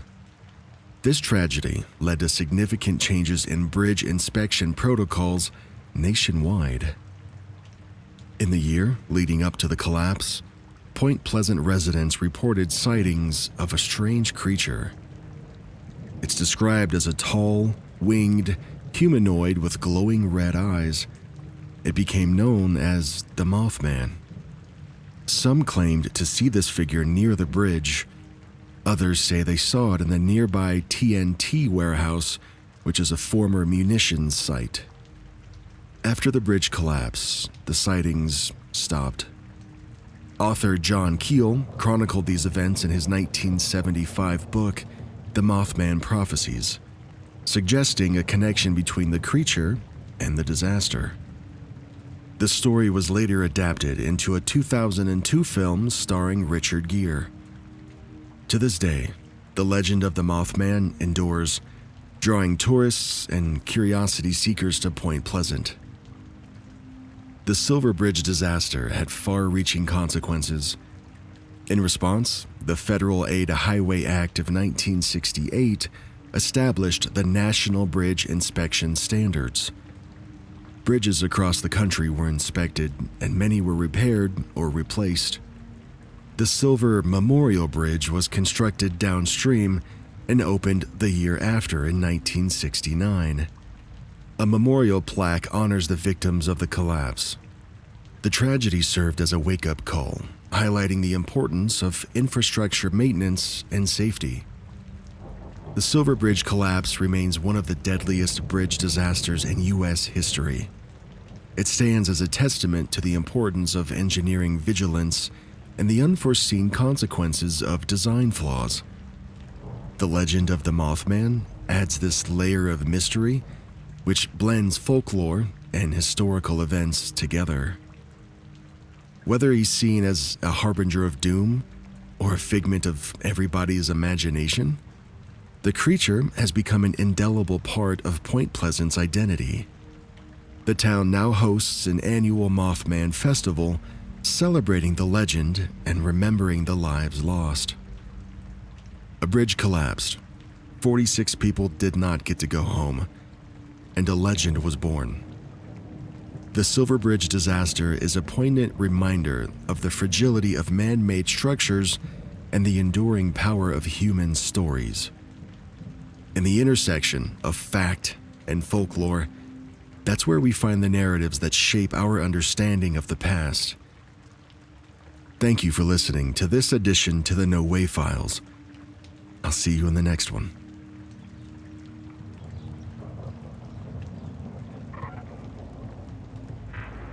Customer missing from surveillance footage. I work as a salesperson at a Tabac Express in France.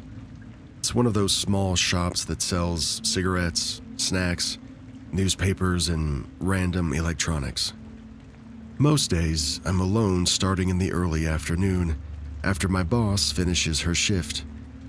We do overlap for about 30 minutes to an hour during that changeover, and then from then on, I'm usually on my own. This story happened last Monday. 2 middle schoolers who stop by regularly were hanging around again. They're harmless, but annoying, always digging through the shelves, looking for snacks that are about to expire. Sometimes I give them sandwiches that would otherwise be tossed, and I think that's why they linger. That day, they were fiddling with our electronics display, asking questions like, "Hey, how much for all 6 of these headphones?" and other childish questions. They were messing around while a few customers came in, and then a small line formed at the register. While the person that I was helping was paying, I noticed the customer behind them, an older black man, maybe in his 50s, picked up a box of headphones. He had dreadlocks, a graying goatee, and wore all black, and he had this really stern expression. But when he got to the register, he didn't say anything about the headphones. He just asked for a Marlboro. I glanced back at the display, and the headphones were still there. But still, something felt off. I couldn't shake the feeling that he might have pocketed a pair, so I checked again after he left. And now there were only 5 headphones. But I remembered one of the middle schoolers clearly saying there were 6 earlier. I made a quick note in my phone: possible headphone theft, 3 p.m. The next day, when I started my shift, I asked my boss if we could check the security footage, and she fast-forwarded through it, too quickly to catch any small movements, but enough to see people coming and going. We found the middle schoolers, we watched their full visit, but we couldn't find the man that I described at all. He simply just wasn't in the footage. The only black customer on the footage was much younger and dressed in white, not the guy that I saw. Then she rewound the tape again and said, actually, there was a theft. One of the middle schoolers took a pair of headphones. I was more surprised by that than anything else because I trusted them. I gave them food, and they were always harmless for the most part. But afterward, what stuck with me wasn't just the betrayal. It was the man who was no longer on the footage. I remember seeing him. I remember watching him handle the headphones. And I remember almost asking the middle schoolers if they saw him steal. So how could he have never been there? Could it have been another day? Maybe I mixed up, two similar moments in my memory? This one felt sharp though, too specific. I watched the whole interaction again, and yet, according to the footage, it didn't. It never happened. So I'm asking, is this a memory glitch? A false recollection? Or something stranger?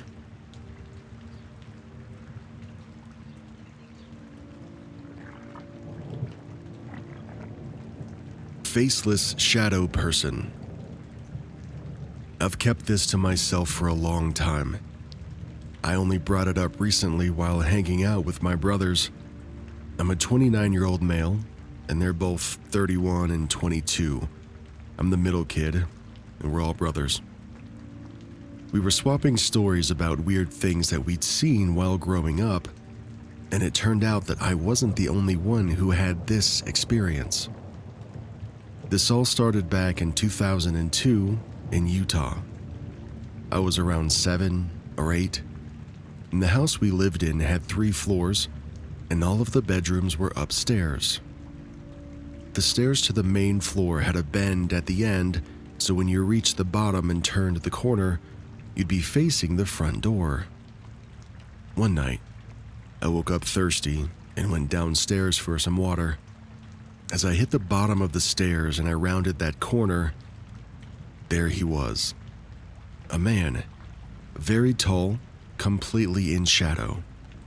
I couldn't make out a single feature. He was covered in just pure black. I was so terrified that I fainted on the spot. That's the only time in my life that that's ever happened. And the next thing I remember, I was back in my bed, and I have no idea how I got there. A year or two later, we moved a couple of hours away, and for a while, nothing strange happened. But during my teenage years, I started to see that thing again at night. Once, I saw him standing outside my bedroom window. Other times, I'd wake up and I'd see him standing silently in my room. I told myself that I was dreaming, just lucid dreaming, or sleep paralysis, or whatever made it easier to brush off. The only time that I ever mentioned this was after the window incident. I told my dad that very next morning, and he was concerned enough to go outside and check for footprints. He found nothing. Now, fast forward almost a decade. I'm talking to my brothers, and I finally decide to share what I'd seen. My older brother's face instantly changed. He said he saw the exact same figure, starting with that same first house at the bottom of the stairs, just like me. And at the new house, he saw the same thing too, standing outside in the middle of the cul-de-sac at night. He even told our dad about it at the time, and apparently, my dad ran outside more than once, armed and ready to confront whoever was out there. But the guy was always gone by the time he got outside. We both sat there, stunned.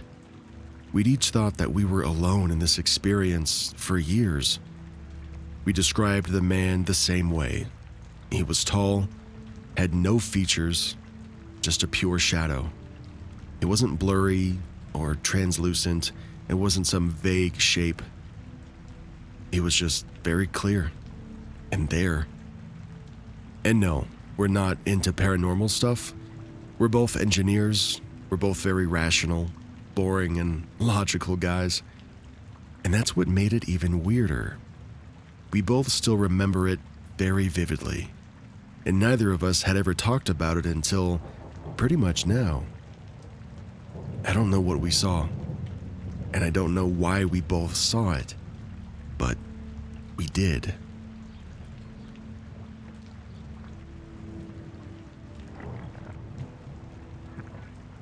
Traffic lights that weren't there. This was a few years ago when I was still in university. It was night, right after my Russian language club meeting, and my dad picked me up from the campus. I couldn't drive at the time. We decided that we'd bring pizza home, but on the way to Pizza Hut, there was road construction and we were forced to take a detour through a suburb. The detour led us into a sprawling residential neighborhood.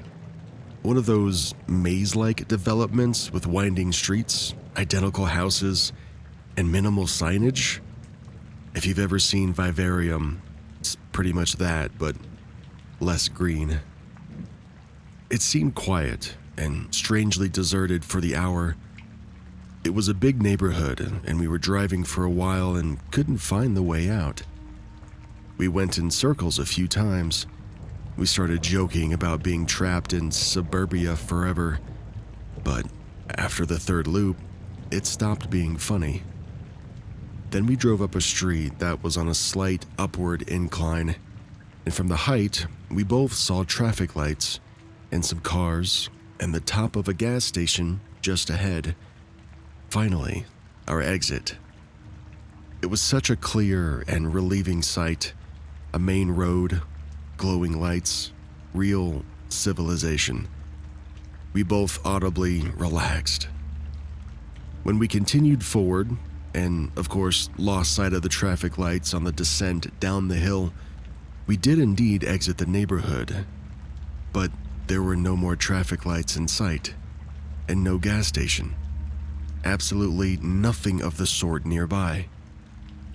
We slowed down, confused, scanning both sides of the road. It was just a stretch of dark, empty field, and the houses that we had just left behind us. There wasn't even a foundation, or a signpost, or a vacant lot to suggest that a gas station had ever been there, despite us just seeing it less than a moment ago. And it wasn't just further away than we thought. It was completely gone, as if it had never existed. It was such a bizarre experience, and my dad and I both still talk about it. We saw the same thing, at the same time, from the same vantage point, and then all of that just disappeared. There's no way that we both imagined the exact same illusion. It felt like we looked through a window into a place that doesn't exist anymore. Or maybe never did.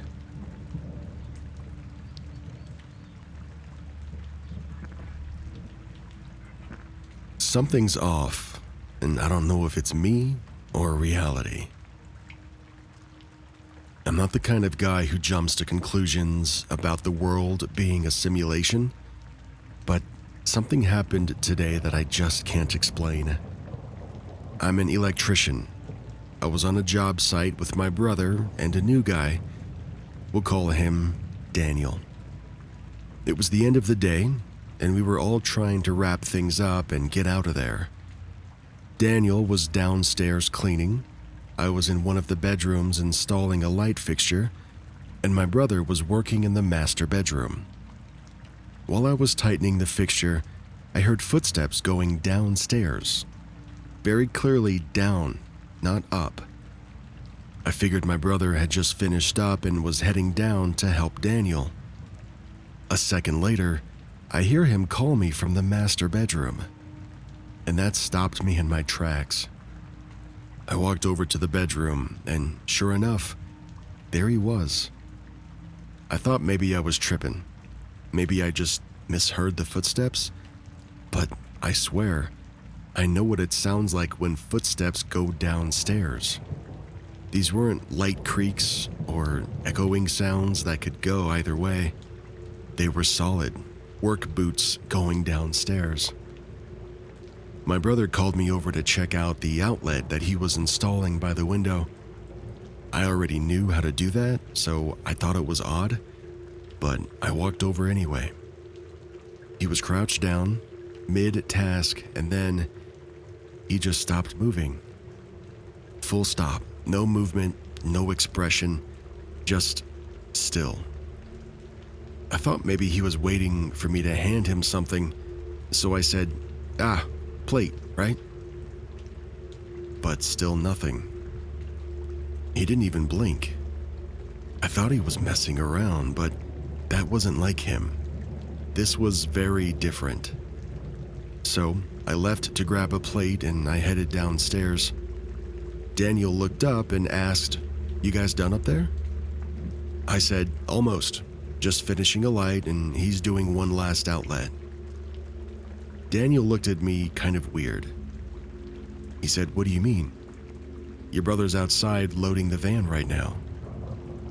I laughed, thinking maybe he saw someone else, but when I stepped outside, I saw my brother loading the van, putting stuff away like he'd been out there for a while too.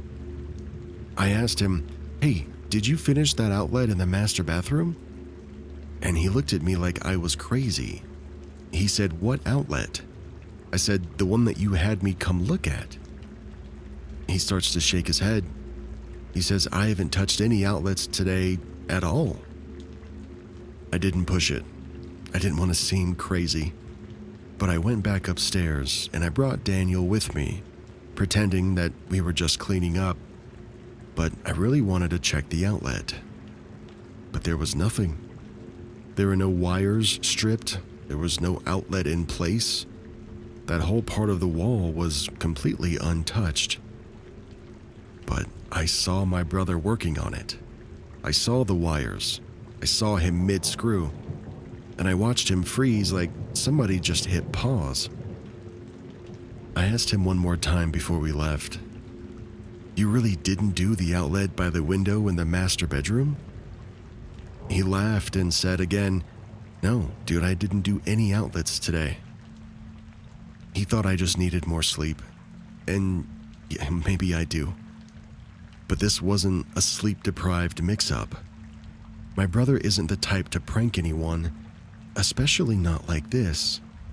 He's straight up, no nonsense. So, what did I see? I've been lying in bed since, paranoid. I keep looking around my room, half expecting something or someone to show up. I've never felt this off before. If anyone's had something like this happen, please let me know, because I'm seriously questioning everything right now. OP provides an update with, "Thank you all for your comments. I'm very creeped out at the thought that what I might have seen is a mimic.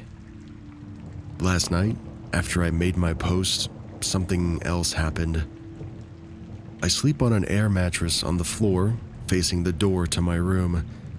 There's a small gap under the door and it opens into the hallway of my apartment complex. I was just laying there, scrolling through my phone when I noticed something odd. I saw shadows, or footsteps, really, but they didn't seem right. They moved way too fast. Not the kind of hurried footsteps that you might hear from someone in a rush, but more like smooth, fast and eerily silent. What really bothered me was the layout. Just outside my door to the right is a wall. There's no way that someone could move back and forth in that small of a space without stopping or turning around. Yet, whatever I saw didn't seem to be limited by that. At first, I thought that maybe my fan was just making the sound, so I turned it off. And now the room was dead silent, and the movement stopped. For a few minutes, it felt normal again. But then the footsteps returned, but this time they sounded more human. They were slower, more natural, the kind that I'm used to hearing from my neighbors when they walk past or come up the stairs. But earlier, there hadn't been any sound at all. I turned to face the other direction, and I did my best to fall asleep, just trying to shake it off. This morning, I went to work like usual. Everything felt fine for most of the day, but I started thinking about what some people said online. Stuff about gas leaks causing hallucinations. So I asked the plumber on site if he could check for anything unusual. He looked everything over and said there were no signs of any kind of leak. Then I talked to the contractor about the building itself, and what he told me surprised me. Apparently, this place sat on the market for a while. It used to be an old 2-story house before being converted. He said the previous homeowner had a really hard time selling it, even though it's in a good part of New York. Homes in this area usually go for over $1 million, but this one sold for $400,000. That alone made my stomach turn. I didn't go near that room today while I was back at work. I couldn't. But even staying away didn't help. I still felt paranoid, on edge, like the house was kind of pressing in somehow. I'm in bed now again, writing this, and I haven't experienced anything else yet. But I can't shake this feeling that something is really off. I'll keep updating if anything else happens.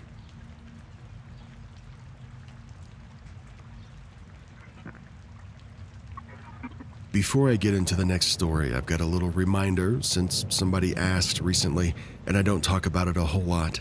There are a few ways to support the channel if you would like to consider doing so. If you're on YouTube, you can become a channel member. If you're listening on Spotify, you can become a subscriber to the Spotify version of the podcast. Or if you just prefer Patreon, you can become a patron to the channel. All of those things get you early access. I upload about a day or more early most of the time, and they're all entirely ad-free. And even if I have a sponsored segment in some videos, those do not go in the early access paid content. No matter which platform you might consider joining, they're all just $1 each, and you only have to join one, right? Don't do all three. I made it as cheap as the platform would let me. Just you considering and asking the question is more than cool enough for me, so thank you again. Let's keep going.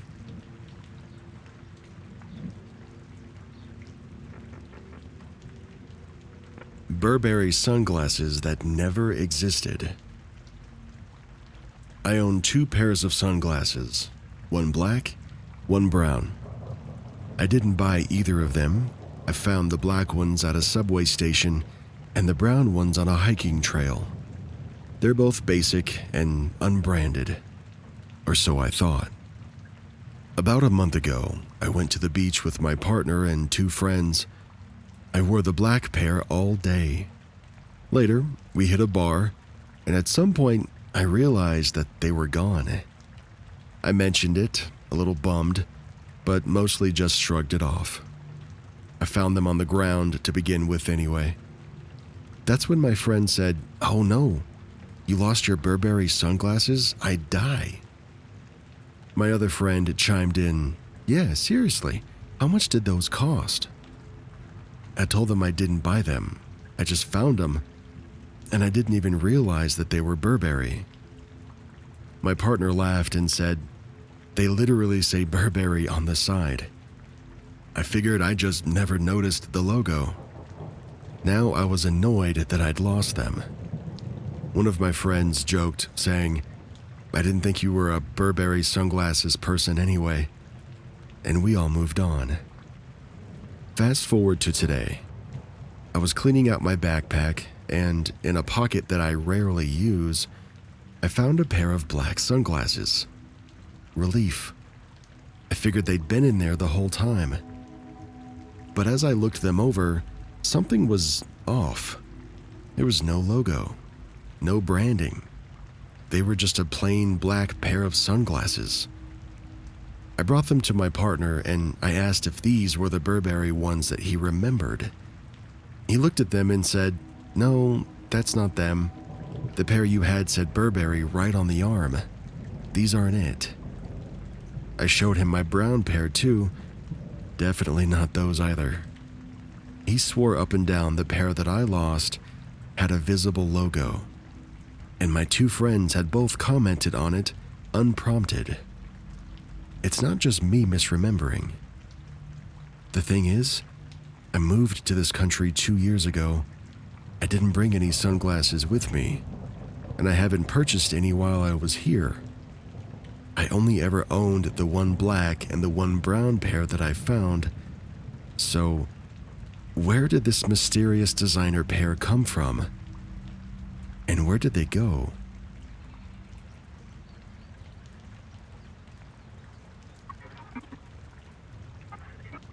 This story was an email submission sent to DarekWeberSubmissions@gmail.com. It comes from Josh. I'm not sure how to start this. I've never told anybody aside from my mother, and it'll sound absolutely bonkers, but the reason I bring up telling only my mom is because she remembers how I used to be, or who I used to be. Basically, I don't think I'm from this world, or timeline, or reality. I remember everything vividly from when I was a child. We still used Zeppelins as a form of travel. I remember seeing them everywhere, and even taking one from the mainland of San Francisco to Alcatraz when I was 8, which would have been 1998. Not only that, I remember the United States having 52 states, not 50. I remember in the 5th grade having to remember the capital of every one of the 52 states. The thing is, though, I can't remember which states were now missing. There are many similarities to where I'm from to here, but this timeline seems less cohesive and much more chaotic. I can't be the only one that remembers Zeppelins and 52 states, can I? I don't remember when exactly it happened, but I believe that I somehow switched places with another me in the year 2002. Thank you, Josh, for that email. And with the number of planes that are just falling out of the sky recently, I think I'm good on Zeppelins, man.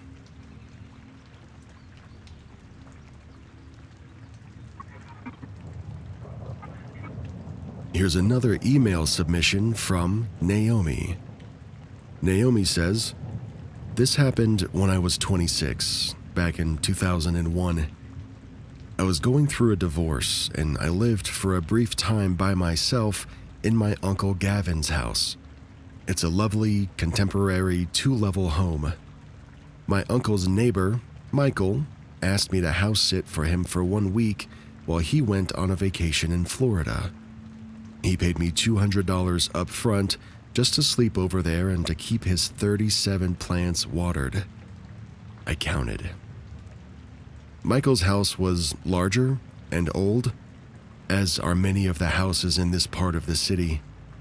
I was a little spooked at having to enter through only the back way every night, as he requests, because it required climbing up the deck stairs first.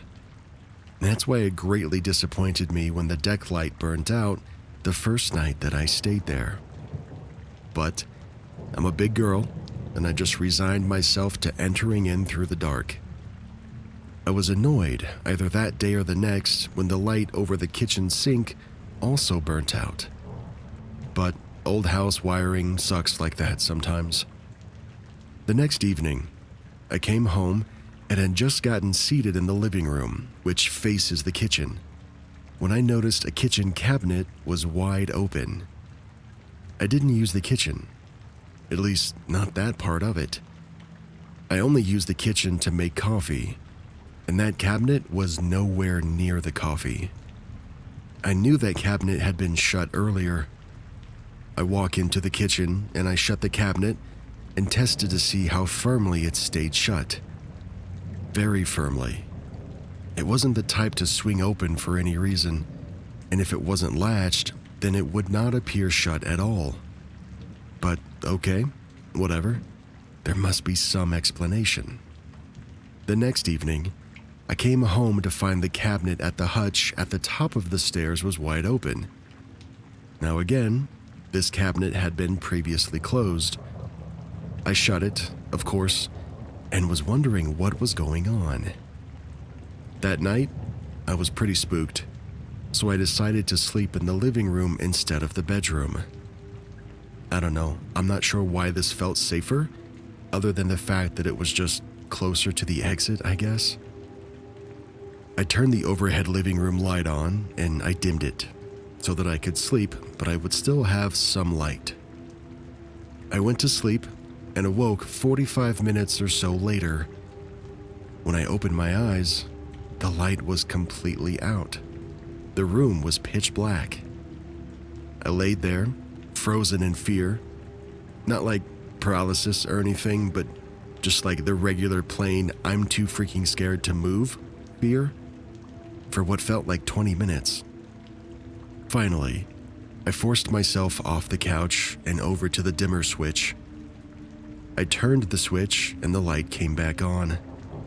That's when I realized it had simply been turned down. But by what? Or whom?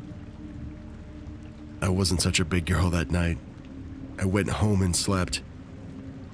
I persuaded a friend to stay over for the remainder of my time there, and there were no more strange occurrences. When Michael, the homeowner, the neighbor, got home from vacation, I told him of the strange activity, and he said nothing like that ever happened to him while he was there. However, a couple of years later, my uncle Gavin was chatting with Michael, and Gavin brought up my weird experiences while I was there. Immediately, Michael admitted to my uncle that when he first moved into the house, he would hear footsteps coming up the stairs so frequently that he eventually stopped getting up to check, since nobody would ever be there. Why did Michael not tell me this? I can only assume that he didn't want to, 1, scare me away from house sitting, and 2, admit that it was haunted now that he had me stay there. I do have one more house-sitting story, actually, now that I think about it. Originally, I didn't consider this paranormal or glitchy at all. I blamed myself, thinking that I had sleepwalked, but I had never sleepwalked before or since, and now I feel like it was probably something else. In this particular bedroom where I was staying at the time, there was a plastic shelving unit, such as the inexpensive kind that you buy and assemble yourself. It was full of puppets and stuffed animals. I never messed with the shelf because I never had a reason to. But I woke up one morning to find that a stuffed wolf was in my arms and a few other stuffed animals were in bed with me. I glanced over to find the shelving unit was completely gone. Stunned, I sat up and I saw that it had been simply disassembled down to where I could not see it lying in bed. All the animals and puppets had been thrown around the room. Again, I have no proof that this was paranormal, I guess, but I can tell you that I've never been a sleepwalker. The fact that the only 2 times I've ever house sat have produced strange events, and it makes me never want to house sit again. Thank you, Naomi, for sending that in.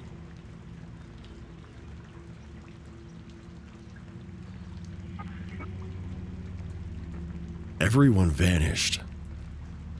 This is a weird experience that happened to me last year, and it still messes with my mind whether what I experienced was real or not. There are 4 people in our house: me, my older brother, my older sister, and my aunt. Me and my older sister slept in the same bedroom. Around 2 a.m., almost 3 a.m., when everyone was asleep, I woke up wanting to use the restroom downstairs, but as I scanned my room, my older sister wasn't there in her bed. It wasn't a huge surprise for me. I would have guessed that maybe she slept downstairs in the living room. So I got up and went downstairs.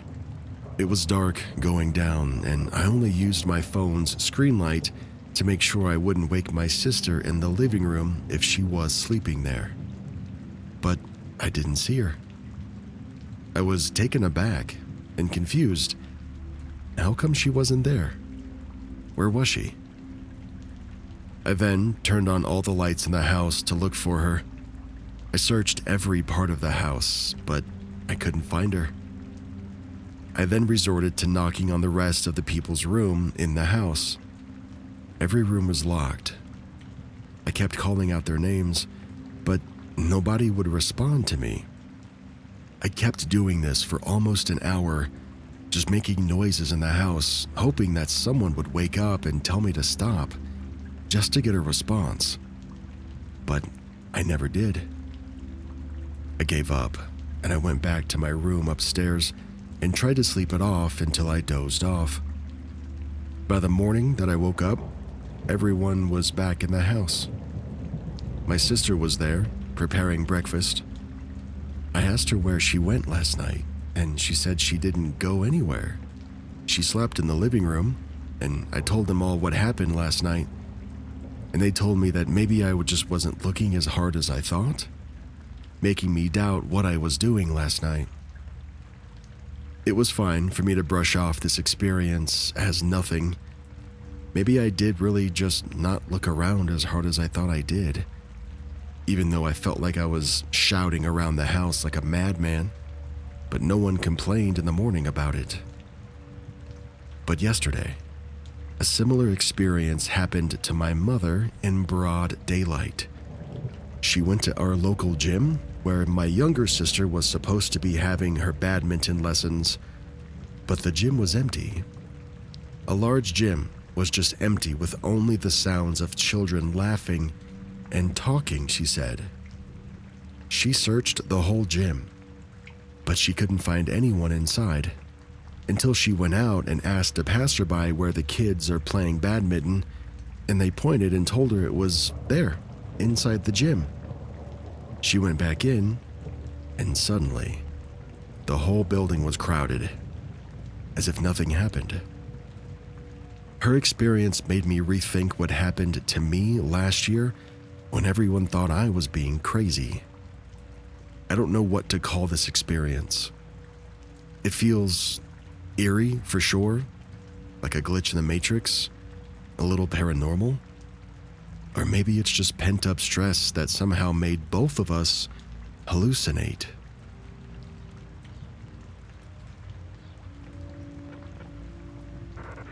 I glitched from the 5th floor to the 7th floor. This happened to me back in 2019, when I've barely heard of Glitch in the Matrix stories. I've been wanting to share it here, since sharing it with my friends and family only earned me some concerned looks.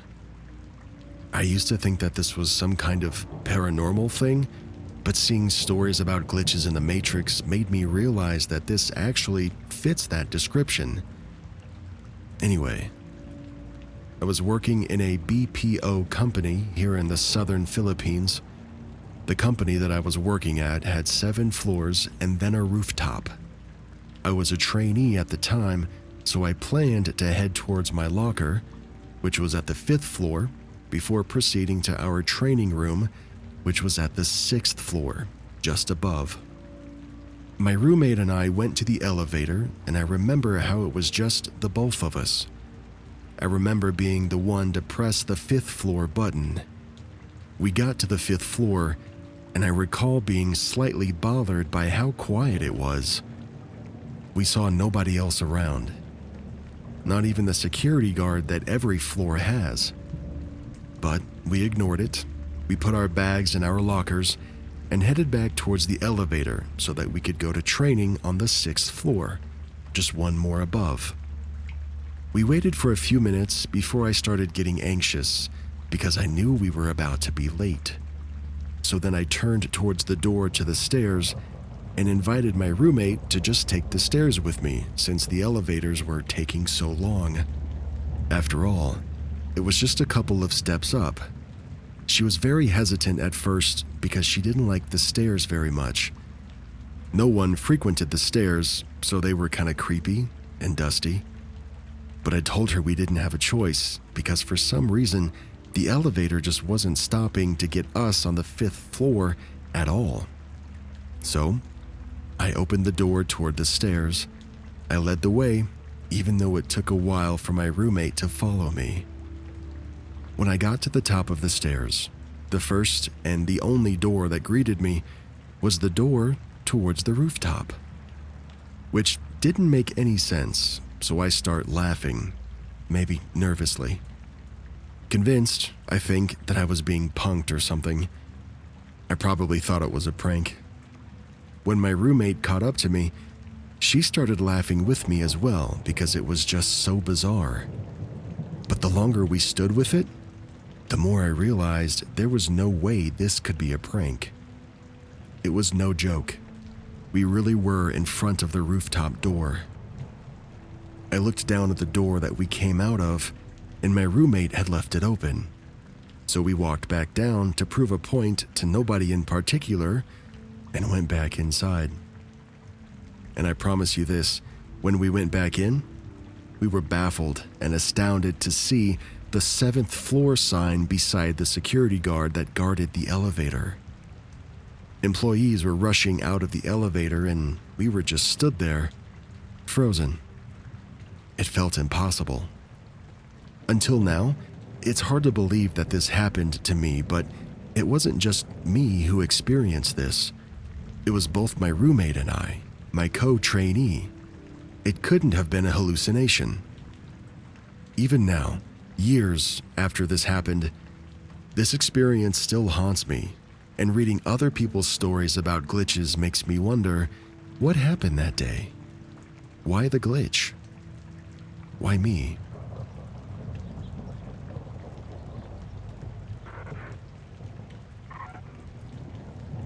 You've made it. You're at the end. This is the No Way Files. Imagine a serene morning in rural Kentucky. The sun shining, birds are chirping, and then, without warning, chunks of raw meat begin to fall from the clear blue sky. There are no clouds overhead, there's no storms in the forecast, just flesh descending upon the earth. This sounds like some surreal horror film scene, but this bizarre event is a documented occurrence known as the Kentucky Meat Shower. What could cause such an inexplicable phenomenon? Let's talk about this meaty mystery. The incident occurred for a few minutes between 11 a.m. and 12 noon on March 3, 1876, where what appeared to be chunks of red meat falling from the sky in a 100 by 50 yard area, or 90 by 45 meter area, near Olympia Springs in Bath County, Kentucky. There exist several explanations, from blood rain to vulture vomit, as to how this occurred and what the meat really was. Although the exact type of meat was never identified, various reports suggested that it was beef, lamb, deer, bear, or horse. Despite various theories, the exact cause of the Kentucky Meat Shower remains a subject of speculation and mystery. Mrs. Crouch, the wife of a farmer, was outside of her house making soap on her porch when she reported seeing a piece of meat fall from the sky. She said she was about 40 steps from her house when the meat began to hit the ground. Mrs. Crouch and her husband, the farmer, believed that the event was a sign from God. The phenomenon was covered by Scientific American, the New York Times, and other publications. Most of the pieces of meat were approximately 2 by 2 inches, or 5 by 5 centimeters, and at least one was 4 by 4 inches, twice as big as the others. The meat appeared to be beef, but according to the first report in Scientific American, 2 men who tasted it judged it to be closer to lamb or deer. Writing in the Sanitarian, Leopold Brandeis identified the substance as nostoc. It's a type of cyanobacteria. Brandeis gives the meat sample to the Newark Scientific Association for further analysis, leading to a letter from Dr. Alan McLean Hamilton appearing in the medical record and stating that the meat had been identified as lung tissue from either a horse or a human infant. The structure of the organ in these 2 cases being almost identical. The composition of this sample was backed up by further analysis, with 2 samples of the meat being identified as lung tissue, 3 as muscle, and 2 as cartilage. Now, Brandeis' nostoc theory relied mostly on the fact that nostoc expands into this clear, jelly-like mass when rain falls on it, often giving the sense that it was falling with the rain. However, Charles Fort noted that in his first book, The Book of the Damned, there had been no rain on that day. Locals favored the explanation, however, that the meat was simply vomited up by buzzards, vultures, who, as is their custom, seeing one of their companions disgorge himself, immediately follow suit. Dr. Louis D. Kanstenbein presented this vulture theory in the contemporaneous Louisville Medical News as the best explanation of the variety of meat. Vultures will often vomit as a way to make a quick escape and also as a defensive method when threatened. Ford explained that the flattened, dry appearance of the meat chunks as a result of pressure, and noted that 9 days later, on March 12, 1876, red corpuscles with a vegetable appearance fell just a few towns over in London, Kentucky. In 2024, the Bath County History Museum opened an exhibit for the Kentucky Meat Shower, showcasing a carefully preserved piece from the event. While the vulture theory offers a plausible explanation, the incident continues to intrigue and mystify. It serves as a reminder of nature's unpredictability and the enduring human fascination with the unexplained.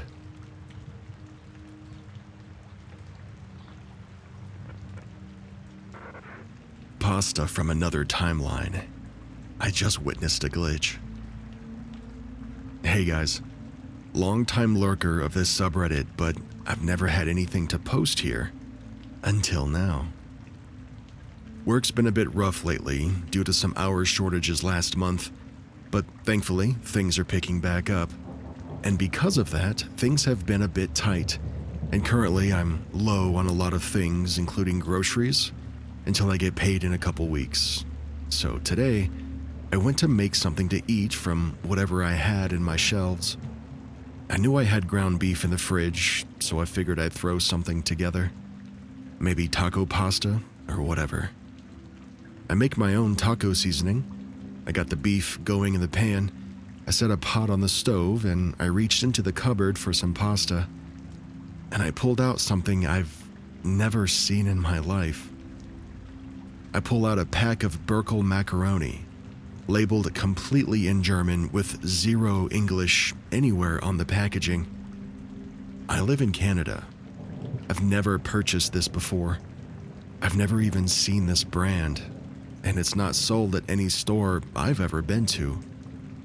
So there I am, just standing there, holding this foreign, obscure egg noodle like it's some kind of cursed object dropped from another dimension. I live alone, and nobody's been in my house for about a month, and the last time somebody was here, it was for one reason, and that reason definitely wasn't to sneak German pantry goods into my cupboard. I order all of my groceries online through a delivery service because I hate going out and grocery shopping. So I went into the app to check, and there's no record of it. Not in any past order. I even searched the entire store's inventory, and Burkle doesn't exist on the platform. I've never even been to Germany. And to make it weirder, a few months ago, I rearranged my kitchen. I moved all of the pasta into a new cupboard, and this pack wasn't there then. Heck, I was in that cupboard yesterday, and it wasn't there. I just searched Burkle again online, and you can't even buy it in Canada. Only a few websites come up, and they're all German websites that I've never heard of.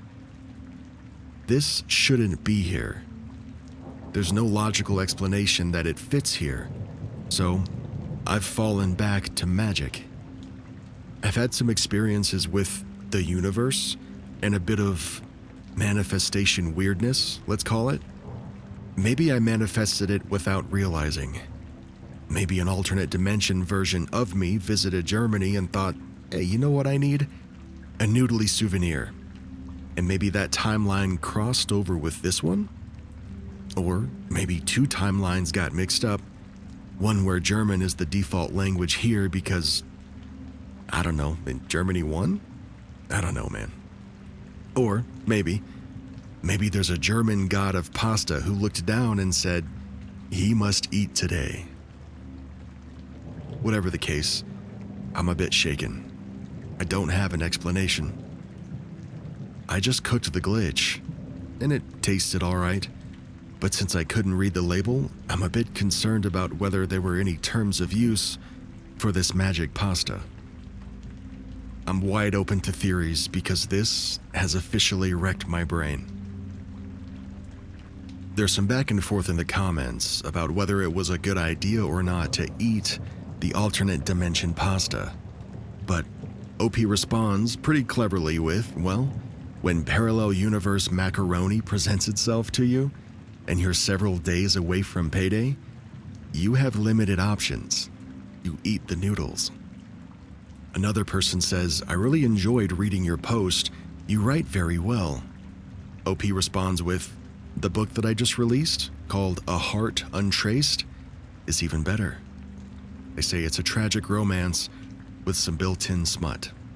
I'll link to the original story in the description of this episode if you want to check it out.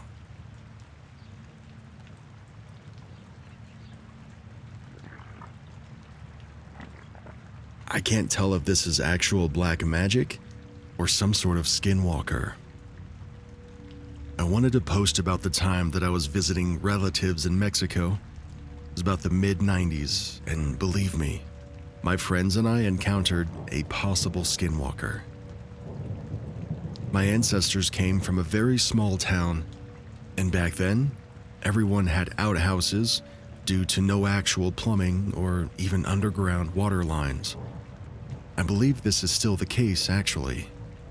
It's pretty remote, and there are other surrounding towns with similar circumstances. There's hardly anything to do other than to just hang out, maybe play some sports if you remember to bring the ball, and just go up near the mountains. This one evening, we were hanging out with a buddy whose family owned a small store. I can't even remember all the stuff we were talking about now, but at some point, my cousin started talking about this old man that we all knew. As far as I can remember, he was probably in his late 60s, didn't have any family that I could recall, and he lived alone in his house/property. In my cousin's own words, he says, quote, he used to tell me how he would escape his enemies by disappearing. He said they would step all over him and that it would hurt, but that he needed to keep quiet so he wouldn't be discovered. Now, this old man already had a reputation for being a witch, or I suppose a warlock, and that's what some people referred to him as. I always thought that the locals called him that because he was a bit antisocial, old, and seemingly had no friends. But my cousin would talk to him on occasion as we walked through town, just a simple, "Hey mister, how's it going?" So, my cousin and the other kids from that town were talking about him and how mysterious he was, and that they believed he did indeed practice black magic. So after we were done talking, it was probably around 10 p.m. The store had already been closed since 6 or so. It closed early. And my buddy wanted to keep it shut so that we could keep talking about whatever without anyone listening. So once we left, this old man's house was about 3 properties away from the store. And while we were still talking about it, he was apparently looking over his adobe wall, which was maybe 6 feet tall. And he wasn't that tall. So he must have been standing on a chair, or I guess awkwardly hanging from the edge. But he was leaning over the wall, and he had the creepiest ear-to-ear smile on his face, while kind of nodding his head up and down while watching us walk down the road. And this road, like many others, wasn't paved. Again, small town, very little 20th century features. And at that point, we were all creeped out. It scared the crap out of us. Of course, there's no way to tell if he really was a skinwalker, but at that point, I firmly believed that he was something evil, and I wanted nothing to do with him. And the reason I think he was a skinwalker, this many years later, is because in that small town, like just about every Mexican small town, there are always certain people that are accused of practicing black magic. Most times, people are accused of being lacuzas, who are supposed to be witches that transform into owls. So the fact that my cousin said he could disappear, I figured now, that means he can transform. And after connecting those dots, again this many years later, that's why I believe he might have actually been a skinwalker. Did his black magic powers help him realize that we were talking about him? Because otherwise, what the hell was he doing leaning over that wall with that creepy smile like that? At the time of night when most people were asleep. I just thought that was weird and very ominous. Most times, people refer to skinwalkers as folks in the US, and particularly natives. But now that I think about it, skinwalkers have always been prevalent in Mexico. Except we don't always call them that, however. One should be able to see the overlapping culture between Mexico and native Indian tribes. I don't know. I got a handful of more stories of my encounters while I was there. I may post them on a different day. This person includes an edit that says, "I forgot to add a picture, more or less, of what he looked like. I had ChatGPT recreate it as best as I could remember it." There is some back and forth in the comments about the difference between black magic users and skinwalkers, and a bit more clarification on where in Mexico OP was. OP confirms that they were in San Luis Potosi, Agua del Medio.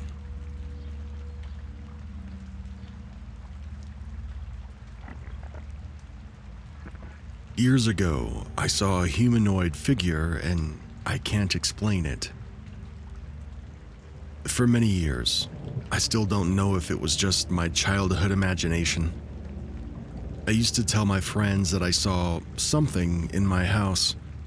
Usually I just say it might have been a ghost, but honestly, I have no idea. I can't say exactly how old I was, but I was definitely still in primary school. It happened during winter in Poland in 2009, most likely. Probably a few days after Christmas Eve, because I was playing with the Lego set that I got as a gift. It was already dark outside, and the lights were on in my room, and I was playing on the carpet across from the door that opened onto a lit hallway. From that angle, looking out of my door, I could see a wall and the banister around the space above the stairs. I was really focused on playing, My eyes were down, but for some reason, maybe because I noticed movement out of the corner of my eye, I looked up and I glanced toward the door, and that's when I saw it. From the left side of the doorframe, a figure slowly started to emerge. It must have been over a meter tall, but no taller than 1.5 meters, which is somewhere between 3 and 4.5 feet. It had a strange color, not so much the figure itself, but more like the aura around it. Kind of a mix between purple and celadon. It was floating in the air, maybe 0.5 meter off the ground, or 1.5 feet. It's kind of hard to say exactly. I was just a kid sitting on the floor, so I remember I had to look up slightly to see it. It had bent legs and a bit of a hunch, and in that position, it slowly drifted to the right through the air. I don't remember exactly what it was wearing, but I know it had clothes. Purple, for sure. Pants and black leather shoes. It looked like a formal outfit. It appeared to be male, and I remember it had a fairly large head, so it kind of looked, disproportionate to the rest of its body, with a black mop of hair and some big ears. The facial features were hard to tell. I saw it from the profile. Definitely very prominent cheekbones and a larger nose. I froze for about 3 seconds. I couldn't move. I was in shock.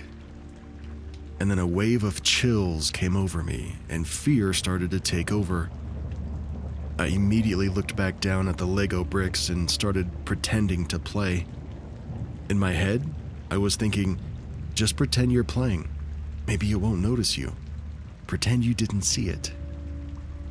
But after a few seconds, I couldn't process what I had just seen, or even whether if I had seen something, or again, if it was just my imagination. I might have believed that it was all in my head to this very day if it wasn't for what happened next. Curiosity won me over, and I looked out again. Without lifting my head too much, though, because I was afraid that it still might be there. And then I saw from the right side of the doorframe. Part of the figure was still visible, and after a short moment, it completely moved out of my view. I was stunned, terrified, really. I sat there for a while, trying to gather the courage to run to my parents, who were in the living room downstairs. And when I finally managed to do it, I ran out of the room, not looking to the right, out of fear that it would still be there. I bolted down the stairs and jumped onto the couch next to my parents. I didn't say a word to them. I just took comfort in the feeling of safety, and I was scared that they wouldn't take me seriously anyway.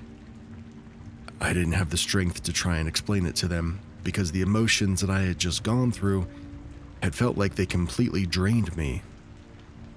That thing never even looked at me. It was like it didn't know that I had seen it. I didn't tell any of my friends at school either because I didn't want to be laughed at. But for the next few days, I felt uneasy anytime I played in my room because I was afraid I might see it again. It took years before I told anyone, and usually it was after a few drinks, and only in vague terms, just saying that I'd seen something I couldn't explain, without ever going into detail so I wouldn't sound like a complete weirdo. Has anyone ever encountered something like this? Was it my imagination? What really keeps bothering me is that when I looked at it again, it was still there. If it weren't for that second glance, I wouldn't even think twice, and I would have assumed it was my imagination. What did I see? Was it some sort of ghost or spirit from some other parallel dimension? Somebody in the comments asks, so as it was floating, did the arms and legs move at all, or was it like frozen in a pose and just shifting sideways? Also, was it transparent in any way, or was it a normal, solid-looking figure apart from the aura. The OP responds with, "I just realized from your question that it looks like I forgot to mention in the description that it was somewhat transparent. Not completely though, but enough that you could notice it without looking too closely. It was frozen, its legs were contracted, and its arms were too, as if they were lightly spread along the body and bent at the elbows like a typical robot position. But the hands, they were wide open. All of the fingers were stretched out. And I can't be too sure now, after all this time, but the figure itself was still, but it seemed that parts of the clothing were slightly waving."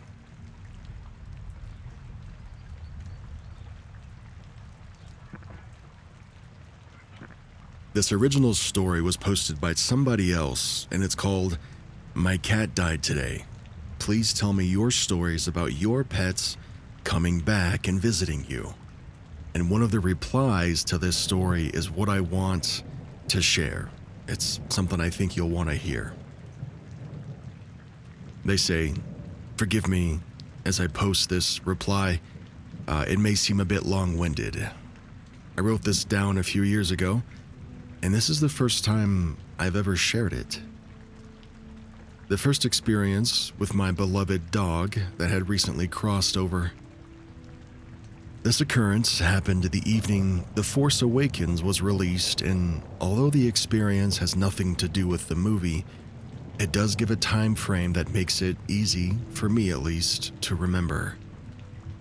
She was mine and my wife's first dog. She was a beautiful, athletic black pit bull with a white star-shaped blaze on her chest. She was probably the most strikingly gorgeous dog that I've ever seen, and we loved her beyond measure. She honestly was our child and brought us so much joy with her zest for life and silly behavior.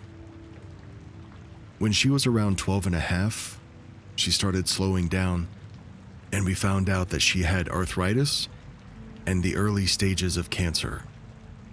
To say we were devastated would be a tremendous understatement. Our world was thrown into disarray and our health started suffering.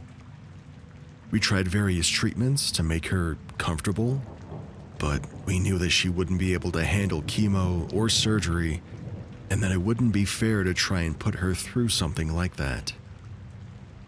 After she turned 13, it was fairly evident that her time with us was coming to an end. Throughout the last few weeks with Lilo, we would lie next to her, we'd pet her, and tell her she was loved and that we were so thankful that she came into our lives. I would also sing to her, telling her that she was my shining star because of that shape on her chest, and that she would always be loved in our hearts forever. She soon couldn't keep food down and eventually stopped eating altogether. That was her sign to us that she was ready to go. We had a group of close friends that loved Lilo throughout her life come over to the house, and the vet joined us there too.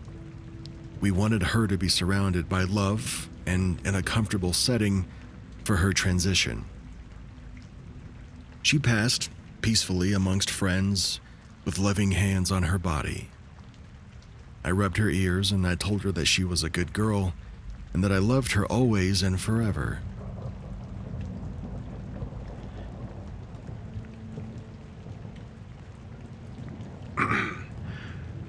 The absolute most difficult and heartbreaking thing.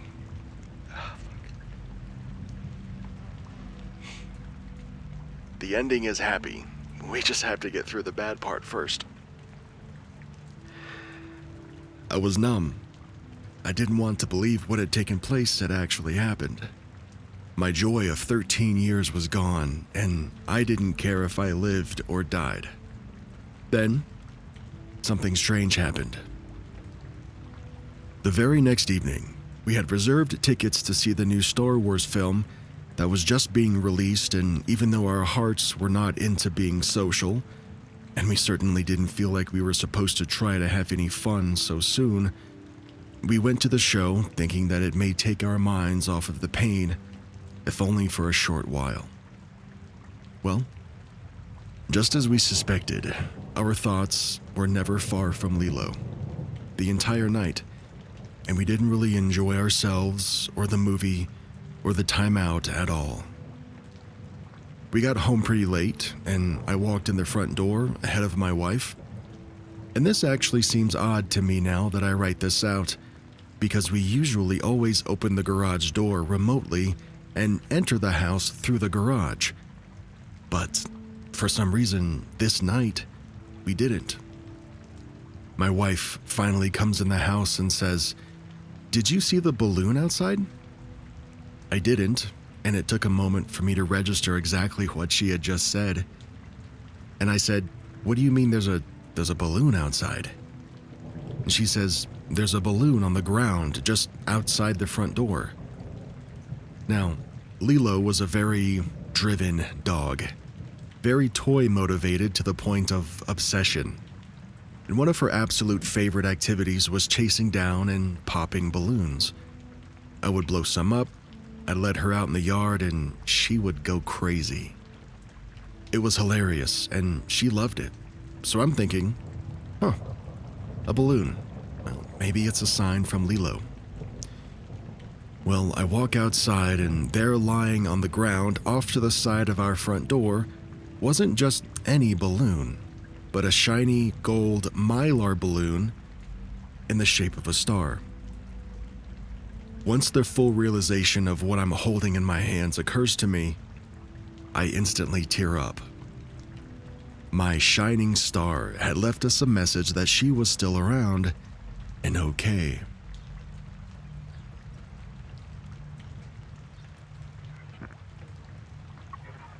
Strange mirror occurrence today. Hey everyone, I had something happen this morning while I was getting ready for work, and I'm just curious if anyone else has had something similar happen. I was in my morning routine, listening to an audiobook, drinking coffee, and setting up to do my makeup. I'd already washed and prepped my face, so I was ready to get started. As soon as I looked in the mirror, my heart stopped for a second. I saw myself looking back at me, however, I was much older. I'm currently in my 30s, but in that moment, I'd say I'd look to be probably 60.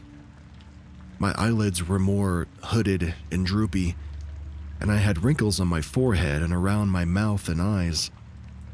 I blinked, but nothing changed. I still looked old. I stared at myself in disbelief for at least 10 seconds. It wasn't until I turned away from the mirror and then looked back into it that my face finally showed my 30-year-old true face. It was so strange. One reason being I had just washed my face and I did my skincare in the mirror in my bathroom. My face looked completely normal then. Another reason is it lasted long enough for me to really look at and examine myself, so I don't think my eyes were playing tricks on me. What the actual Cinnamon Toast Crunch happened here? Is it a glitch in the Matrix, or what? It was truly a weird experience. Maybe one day when I'm 60, I'll look in the mirror and see my 30-year-old self looking back at me. I suppose time will tell.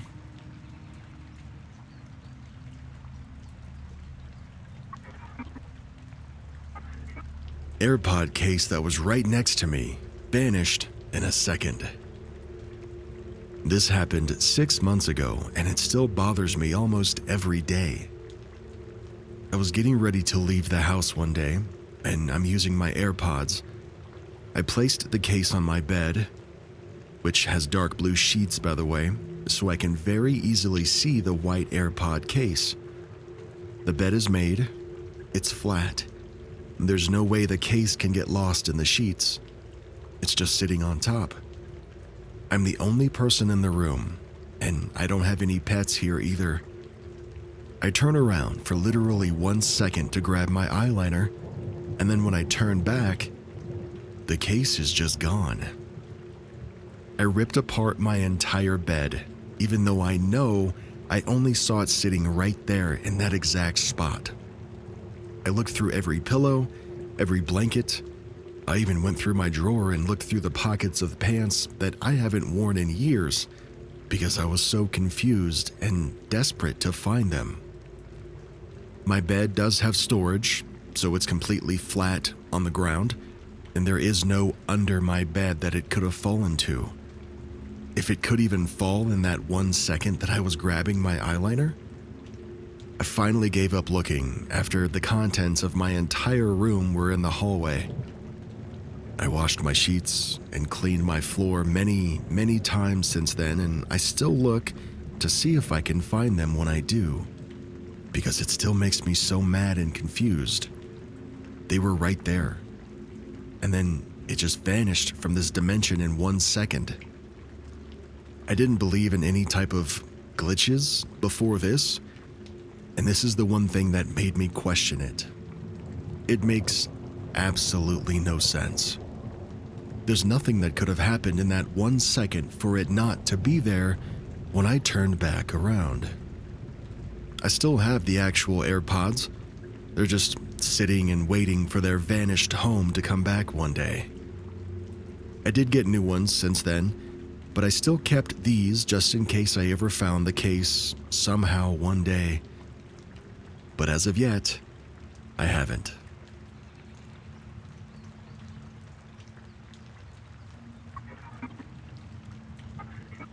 Magic remote. We have an old school house alarm with a car-style remote so you can disarm and arm without the code. I've been traveling, and usually the remote goes on the counter at the hotel until I check out, then it goes in my pocket. The keyring holder is broken, so I have to keep it on me in my pockets, not on my keys. When I left Macon last week, I put it in my pocket, or at least I thought I did, but when I got home, I didn't have it. I went into the house and I disarmed my alarm the traditional way. I figured maybe it went in my PC bag or some other part of my luggage. I didn't really think about it again until the next morning. I remembered I didn't have it on the way out, so I searched my jeans and the dirty clothes and it wasn't there. When I got to work, I searched my computer bag and it wasn't there either. I just kind of gave up at that point, figuring I must have left it at the hotel, though I do remember putting it in my pocket. Sunday comes and we do laundry. I'm heading to Florida on Tuesday, so I pack my stuff. This morning, I got up at 3 a.m. to watch a concrete pour and to drive home. I put my pants on, I reach into my pocket, and there's that damn remote. I know I could have missed it. I mean, it's not impossible. But I searched to the bottom of both pockets, and our house has a tendency to disappear things only to have them show up right in front of you again. So, it wasn't surprising in the least, other than I was 450 miles from home. Somebody in the comments asks, "Has this ever happened to you before?" And the OP responds with, "Well, no, not like this. It's always contained within my house. My daughter has her glasses disappear, and then they ended up on her bed, or under where she should have been laying. Tools will disappear and then reappear a few days later. We always have said that we have a house troll, but this is the first time that anything's reappeared for me outside of that house."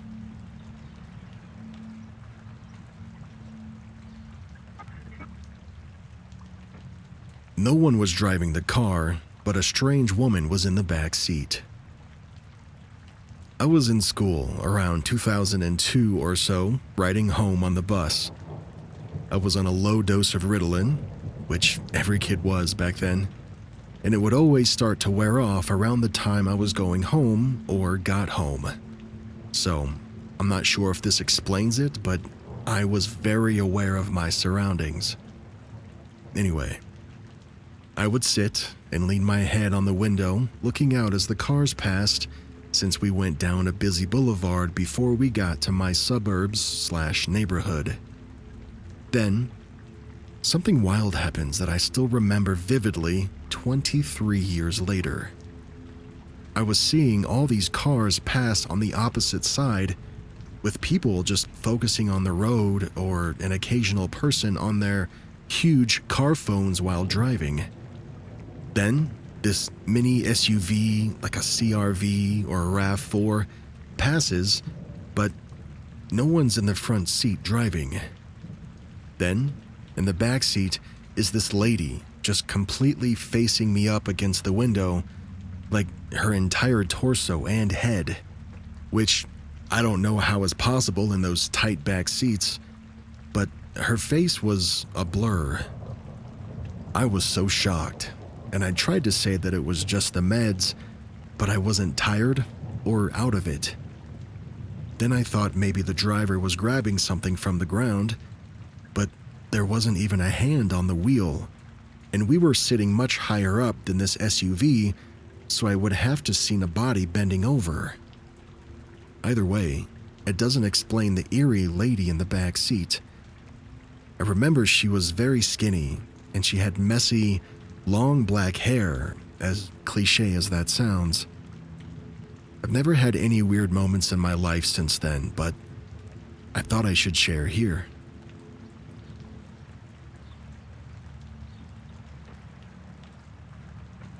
Phone disappeared from hand and then reappeared at my classroom desk. This happened about a year ago in high school, and I didn't have any good friends yet who'd be close enough with me to pull a prank like this. In fact, most people thought I was kind of weird and didn't interact much with me. My class was called to the seniors' classroom for a chemistry experiment, and I had brought my phone to text my friend in case I got bored. I sent my friend a text, I closed my phone, and I looked away from it for a few minutes to watch the experiment. And when I looked back, my phone was gone. My hand was even positioned like it was still holding it, and I didn't feel anyone take it from me or anything. I seriously looked for it everywhere, and I made some students call it a few times, and I looked in my classroom where I didn't find it anywhere near my desk, nor did I ever hear the phone ring. I was even considering having to buy a new phone. That's how much I looked for it. About 15 minutes later, when it was time for class, I went back to our classroom, and I found the phone in my desk drawer, which, by the way, was empty the last time I checked, and I had 3 missed calls. What in the frosted flakes? The people who were there at the time were, and are still, very adamant that they weren't pulling a prank on me, and I believe them. Weird stuff.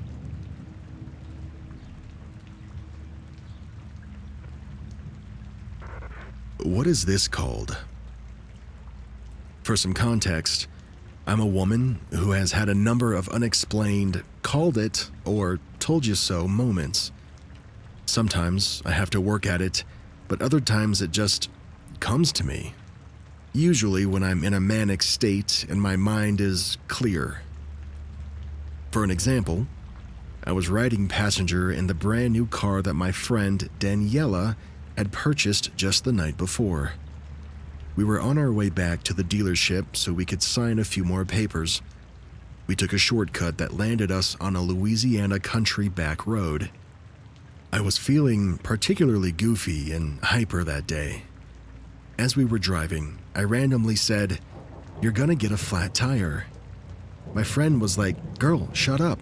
This is a brand new car, and hardly anyone ever takes this road.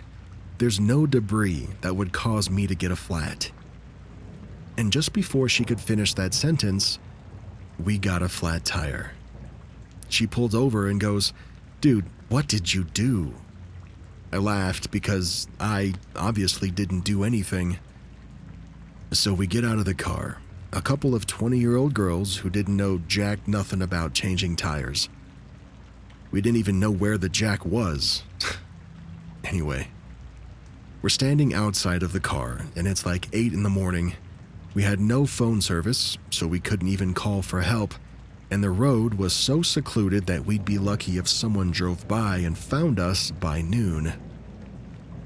My friend was searching for the jack and the spare tire in the trunk and talking to herself, or maybe me. I'm not sure. I wasn't listening. I was looking down the road, staring at the woods surrounding it. I had no thoughts, just this elated feeling. Once again, without realizing that I'd done it, I opened my mouth and I said, "Forrest and Danielle are going to drive down here and put the spare on." My friend told me to shut up. She'd had enough of my, quote, psychic abilities, as she would later call them.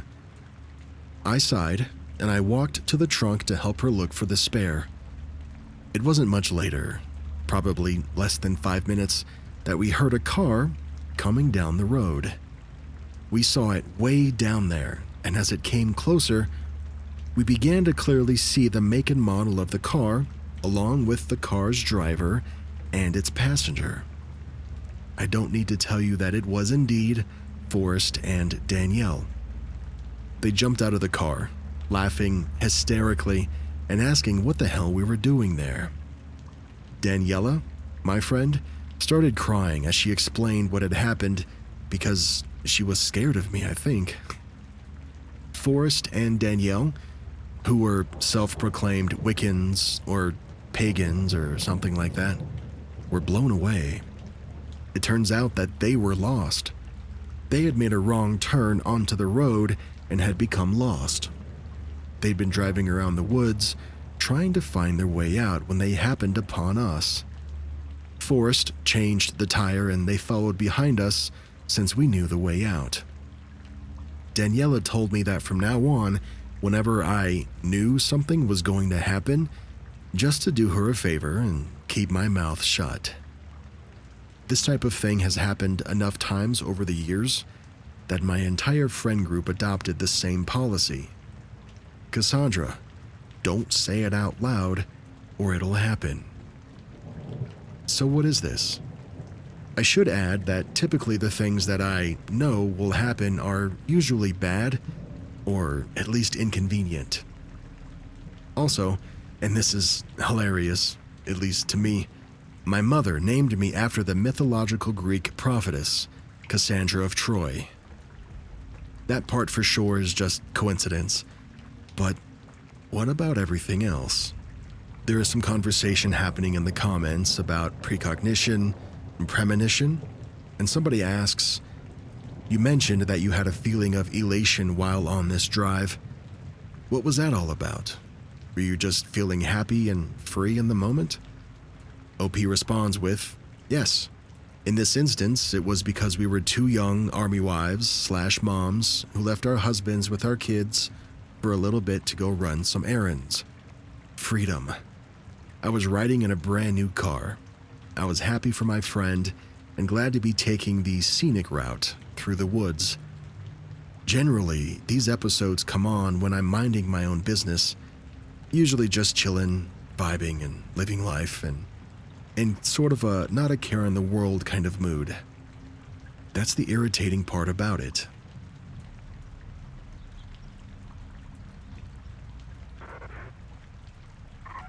In the heart of Vermont's Green Mountains lie a stretch of wilderness where, between 1945 and 1950, 5 individuals vanished without a trace.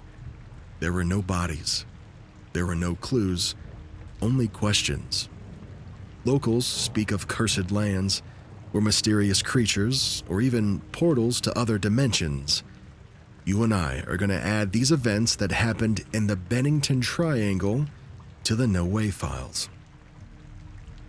On November 12, 1945, 74-year-old Mitty Rivers, an experienced hunter and guide, led a group near Glastonbury Mountain. After parting ways just briefly, Rivers vanished. Despite extensive searches, only a single rifle cartridge was found in a stream nearby. No other trace of him was ever discovered. A year later, on December 1st, 1946, 18-year-old Paula Jean Weldon, a Bennington College sophomore, set out for a hike on the long trail. Witnesses even say that they saw her on the trail, but she never returned. A massive search ensued involving the FBI and hundreds of volunteers, but no evidence was ever found. Her disappearance led to the creation of the Vermont State Police. On December 1st, 1949, exactly 3 years after Weldon's disappearance, 68-year-old James Tedford also vanished while returning to the Bennington Soldiers' Home from a trip. Witnesses confirmed that he boarded the bus, but when it arrived in Bennington, Tedford wasn't there. However, his belongings remained on the bus, but he was never seen again.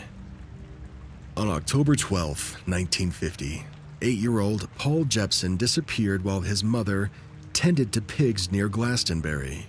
She left him unattended for about an hour, and upon returning, Paul was gone. Bloodhounds tracked his scent to a nearby crossroads, but then they lost it.